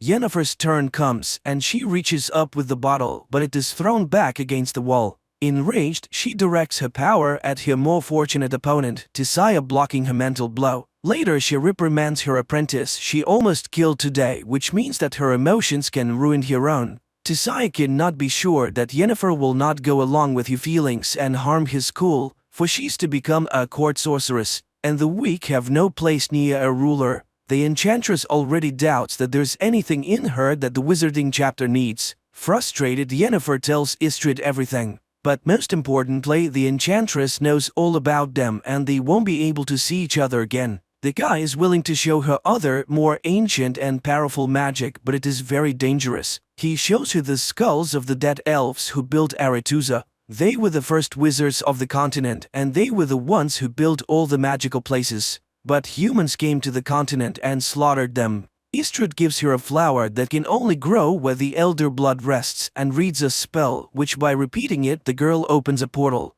The astonished wizard does not understand how she managed to do it the first time, and Yennefer confesses that her real father was a half-elf who died in the purge. It was his blood that made her ugly. The boy kisses Yennefer and confesses his love. Later, she shows Tissaia the flower. It turns out that this was her assignment, to get the plant by applying the skills of false emotion. Yennefer hopes to be elevated. The enchantress promises that she will soon hear a knock and know when it is time. Meanwhile, Istrid is also reporting to his mentor Strigobor about what he has learned about the girl. One night, Yennefer hears a knock at her neighbor's door and, taking the flower, goes after them. She peeks out as Tissaia turns the four of them into eels. The enchantress knows the girl is here and orders her to come out and push her former fellow students into the water. They are now the conduits of magic for Aretuza. Yennefer performs this and then sees many silhouettes of former schoolmates in the water. Time passes. Yennefer enjoys a love affair with Istrid, applying what she has learned to enhance the effect of intimacy. Thus, one day she created a whole crowd that watched her intimacy and then rewarded the lovers with applause. The guy is amazed at her imagination. What will she come up with next time?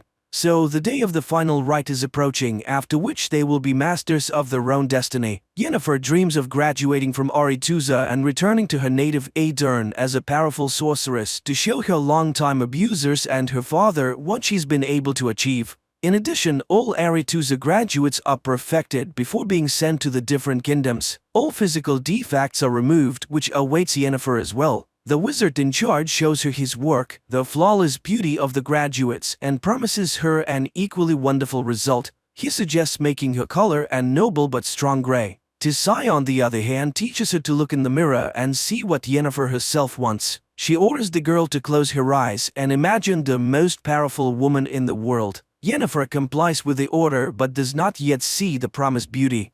Meanwhile, the chapter of wizards gathers in Aretuza to decide where their graduates should go, for all kings need court wizards. Then it transpires that one of the leaders of the council, the wizard Stregobor, knows that Yennefer is a quarter elf, which means that she will not be accepted at Aretuza, where there is a prejudice against elves. The chapter vows to send Yennefer to Nilfgaard, which the aspiring enchanter does not like. She demands an audience with the chapter, but Tisai declares herself in charge of the distribution. Yennefer is beside herself. She has no intention of wasting her life serving the king of a small southern kingdom and a lover of women.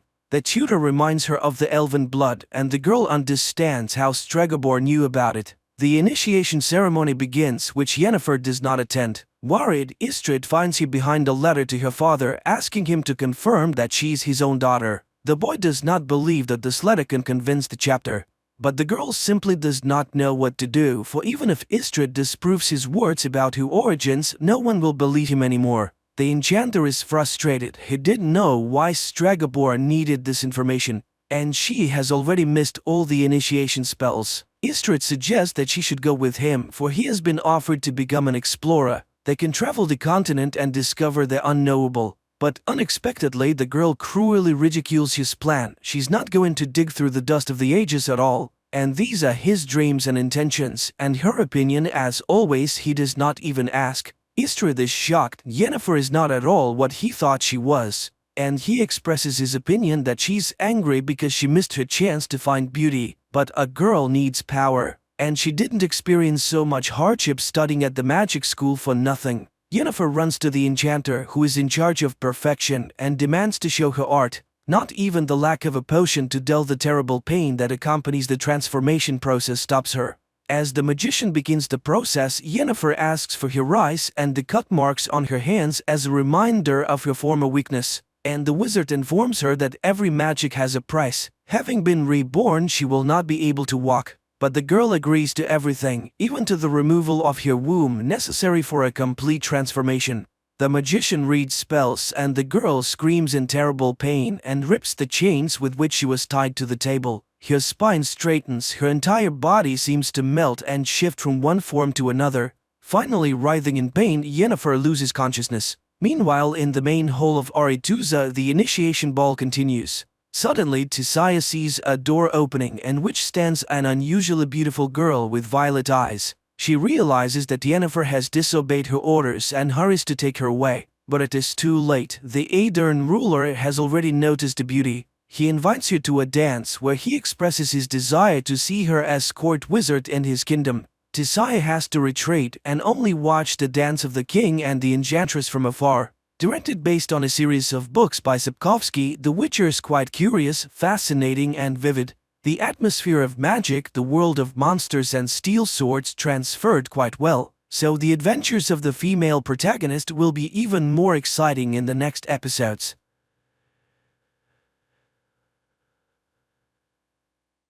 At the beginning of the movie, we see an experienced fisherman heading out to sea. Like thousands of times before, he casts his net from the boat, but something goes wrong and the net gets caught on something on the ocean floor. The fisherman dives down, but he can't make it back to the surface as a huge school of fish surrounds him. Charlie, a lighthouse keeper, calls her colleagues in Germany to discuss current affairs. She's interrupted by a signal on her monitor and rushes off to investigate. Charlie has to swim to the duty boy to dive into the water and retrieve a sensor that somehow got tangled up in fishing nets. Strange things are also happening in Canada. Leon, a young whale researcher, is called to Vancouver's City Beach, where a giant killer whale washed up a couple of hours ago. After examining the animal, he heads to the fishing dock to find out who among the poachers caused serious cuts to the killer whale. An old fisherman takes Leon to his boat and shows him the bitten side of the vessel which was used to try and overturn the killer whale. Leon doesn't believe this story, but the man is sure that the fisherman wouldn't lie to him and that they had to destroy the whale to save themselves. Charlie and her new friend launch a repaired sensor into the ocean, tasked with tracking marine animal population. They notice methane ice fragments around the boat which often rise to the surface, but today there are too many of them. Leon finally hears the whales and learns that they have been seen in various locations along the coast. Before heading out to sea, he calls his girlfriend Lizzie, who has already taken tourists on her boat to see killer whales in the wild. A giant whale appears next to Leon's boat. After freezing for a couple of minutes, the giant disappears underwater, but a whole pod of orcas takes its place. Lizzie takes the tourists onto the deck and everyone watches in awe as the whales appear. The humpback giant also appears next to the ship and the tourists are able to see it up close. The strange behavior of the whale pleases everyone except Leon, who tries to warn his friend but is too late. The next trick of the whale hits the metal of the boat. Leon arrives at the scene of the accident and tries to save those who survived the hit, but now a pod of orcas is hunting for the tourists. Leon is unable to save Lizzie. The action shifts to a French restaurant. After gathering fresh seafood at the market, the chef plans to prepare lobsters, but one of them shoots an unknown liquid into the man's face. After wiping his face, the chef continues working, but by evening he and two other cooks begin to feel ill. The chef passes away that same evening and the two young cooks are taken to the ICU, waiting for the test results to determine what happened. At the same time, a Norwegian ship in the sea lowers a camera to study an unusual phenomenon, an invasion of ice worms. A few specimens are brought to the surface for study, and the scientist finds a new peculiarity. These creatures have jaws and reproduce several times faster. A commission is formed and everyone agrees that they have discovered a new species of worms and bacteria. Leon talks to the owner of a fishing boat who is also a witness to the humpback whales attacking other boats the day before. In addition, Leon is shown another anomaly. The bottom of the ship that returned from the sea is covered with a thick layer of mollusks which has never been seen before. A group of scientists launches a sampler onto the seafloor to check the soil where worms were found, but due to a methane leak, an explosion occurs. The ship manages to survive, but the team is greatly frightened. The scientists are not only scared of the mistake during the operation, but also the results of the test. In addition to the worms on the seafloor, there are bacteria that eat ice and can reach the very bottom. Jess records a video message to Charlie when something strange suddenly happens and alarming readings appear on the monitors. The water under the ship starts boiling and something pulls it down into the depths. The action shifts to Venice. A young man in love reads poetry on a bridge when suddenly the book falls from his hands and ends up in the canal. The couple immediately forgets about the poetry book because before their eyes is an even stranger sight. Thousands of giant jellyfish rise to the surface. Analysis of the bacteria from the infected chef reveals a new strain that feeds on blood cells. It turns out that several more people have died after visiting the restaurant on the coast. Leon requests permission to perform an autopsy on the killer whale to find out how pollution affects whales and whether this could be related to changes in the behavior of these giants. There is nothing inside the whale that could scare the experts, but Leon finds an unknown substance in its brain which is sent for analysis. Another victim of infection appears, a young man from a car wash. By putting together all the events, the scientists understand that the bacteria spread from the restaurant through the water supply system. Leon is informed of new cases of whale attacks. Looking at the map, the guy finds a pattern. All the changes occur with the whales during migration. To verify his suspicions, the guy sails to the place where the whales are resting during their sleep. The dive almost ends in tragedy, but Leon manages to install a camera on one of the whales and get out. Sigurd finds out that the Japanese have also found the worms, but they are not in a hurry to report it to the world. Recordings from the cameras are checked in 2 laboratories at once. Leon's footage shows that the whale pod descended to the very bottom, where they were met with strange glowing. Far from the events, a new incident occurs on the coast. Hordes of crabs crawl out onto the streets of a small village. Another shot of the seabed finally lifts the veil of mystery. It turns out that one of the oil and gas companies was drilling ice in a forbidden place and damaged the seabed for several kilometers. Leon has to sneak through a fence to get to the guarded port area to collect a few more mussels for analysis from the ship, but he is caught by security and arrested. In the morning, Mr. Sato, the Japanese owner of the ship, contacts Leon. He asks the guy not to trespass on his territory in this way again, but promises to provide access to all materials for study. Charlie only now receives the message recorded by Jess a few minutes before the tragedy. When the emotions subside, the girl manages to notice some peculiarities on the recording. For example, a glow behind a porthole. crabs are being delivered to the laboratory, which have started to emerge on the surface in different parts of the world. As expected, they too are filled with a strange substance that absorbs blood cells at an incredible speed. Charlie is reviewing the video repeatedly, not understanding what else is wrong with it. Finally, the girl's hearing catches a sound that is very similar to the sound from the deep-sea recording. The girl contacts the laboratory and shows them a part of the recording that caught her attention, but her stern boss, Katerina, rejects all the scientists' ideas, considering the sound on different recordings to be just random noise. She orders Charlie to finish up the work and shut down the station for the winter without coming up with incredible theories. But after cooling down and carefully considering Charlie's words, Katerina still decides to test this hypothesis, and a helicopter with a group of scientists and a deep water device arrives on the island. The device is delivered to the island by Sigor, and after handing it over to Charlie, he's about to leave. But at the same time, emergency messages come to the scientists on the mainland. They are only able to reach Sigor and inform him that a terrifying tsunami is approaching the coast. Those who see it with their own eyes realize that there is no chance of survival. Sigor manages to warn Charlie and they leave. At the conference, scientists give a report that the discovered bacteria intentionally infect humans, and soon everyone will have to flee far away from water sources. Leon tries to warn his fishermen friends about this, but none of them are ready to live on land, choosing to die in their familiar environment. Rahim meets Leon at the institute to participate in a scientific conference. The best minds gather to discuss what is happening, and most agree that there is some force at work that wants to drive people out of the ocean. Only Katerina is against everyone else. She refuses to abandon the knowledge and convictions gained through years of experience, so she orders the group to seek a logical explanation based on science. Despite objections from their mentor, the group of scientists presents their theory to the public, convincing the government that marine inhabitants infected with bacteria are intentionally attacking humans. They even give the new intelligence a name, the However, such a version only elicits irony from top officials, who also suggest finding more scientific solutions to a problem than negotiating with an unknown intelligence.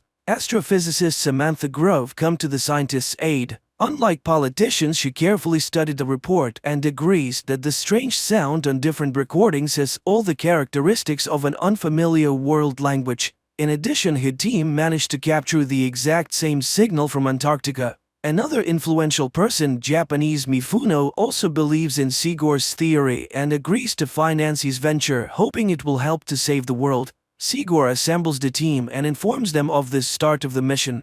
He suggests everyone think carefully and assess the risks, and those willing to go all the way will be waiting for an expedition to the Arctic in 48 hours. The scientists go home to say goodbye to their loved ones and warn them of their departure. The relatives of many try to persuade them to stay, but everyone understands that this is their last chance to fix something. According to scientists' calculations, the largest accumulation of intelligent bacteria is located in one of the valleys in Antarctica, where they could have lived for millions of years prior. The company is preparing to establish contact, and everyone is playing their role while giving interviews to a young journalist. Finally, the equipment on the ship starts buzzing with interference, and the scientists prepare to capture a signal from the mysterious organism. Sarah, Mifuno's assistant, sits down next to Leon at the table and confesses to him that she would have never believed in their theory if it weren't for her boss, who has proven over many years that his intuition never fails. Samantha is devising a plan. She intends to add a sound of a human child scream to the organism's audio signal and return the recording to the intelligence to show that they are ready to communicate.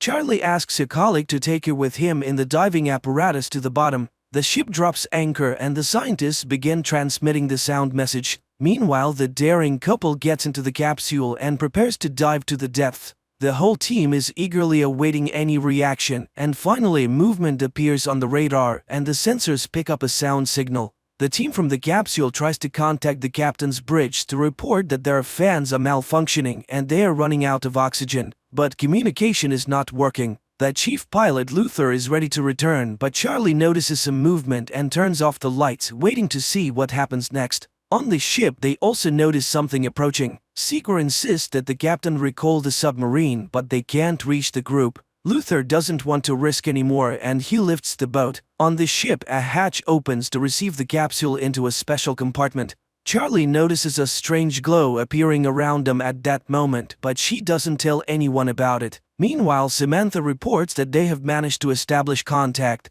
The sound signal has returned and the child's cry has been altered as a sign that the bacteria understood the message from humans. Dr. Chase is looking for a way to cure those who have already been infected by the bacteria. Luther tells the journalist that he saw nothing at the depth, and everything Charlie saw was probably a figment of her imagination, just like the whole idea of intelligence. Nevertheless, Samantha tries to decipher the messages to assemble them into a response signal that the intelligence will understand. While staying in the compartment with the capsule, the journalist notices a glow in the pool. The lights on the ship go out and interference begins. When everything is restored, the captain sees the journalist's body fallen on the monitor. Chase tries to save the girl, and on her lips she notices a liquid resembling cerebrospinal fluid. Samantha tells the team and the captain that during the voltage surge there was a signal surge and it was so low that no one heard it. But most importantly, in the opinion of the astrophysicist, it originated from inside the ship.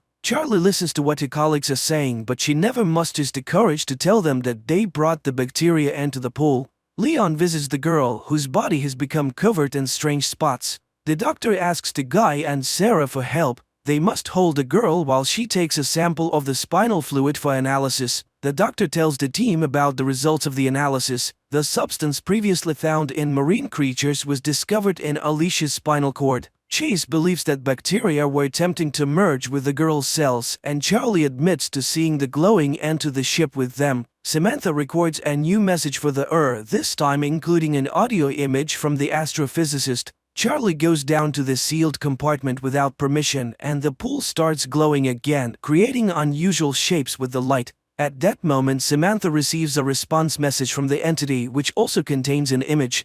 Mr. Mifuno's helicopter lands on the ship as he wants to be present for the opening. Sigor shows him the recording from the pool cameras and the image sent in response to Samantha's message. According to the astrophysicist, they have an image of the super ocean that surrounded a supercontinent millions of years ago. According to the scientists, the reminded them that they were, are, and will be on Earth much longer than humans, and all they want is for the oceans to be left alone and not destroyed. But there is good news. Since the entity is responding to messages, the team has a chance to negotiate and reach a ceasefire. In the meantime, Chase devises a drug that can destroy bacteria that consume blood cells. This news creates disagreement within the team. Mifuno plans to test the substance in the pool, and if it works, completely destroy the Sigor disagrees with this, at least until they confirm that they cannot negotiate with the Chase tries to take the middle ground and suggests trying the drug in the pool but not rushing to launch it into the open ocean.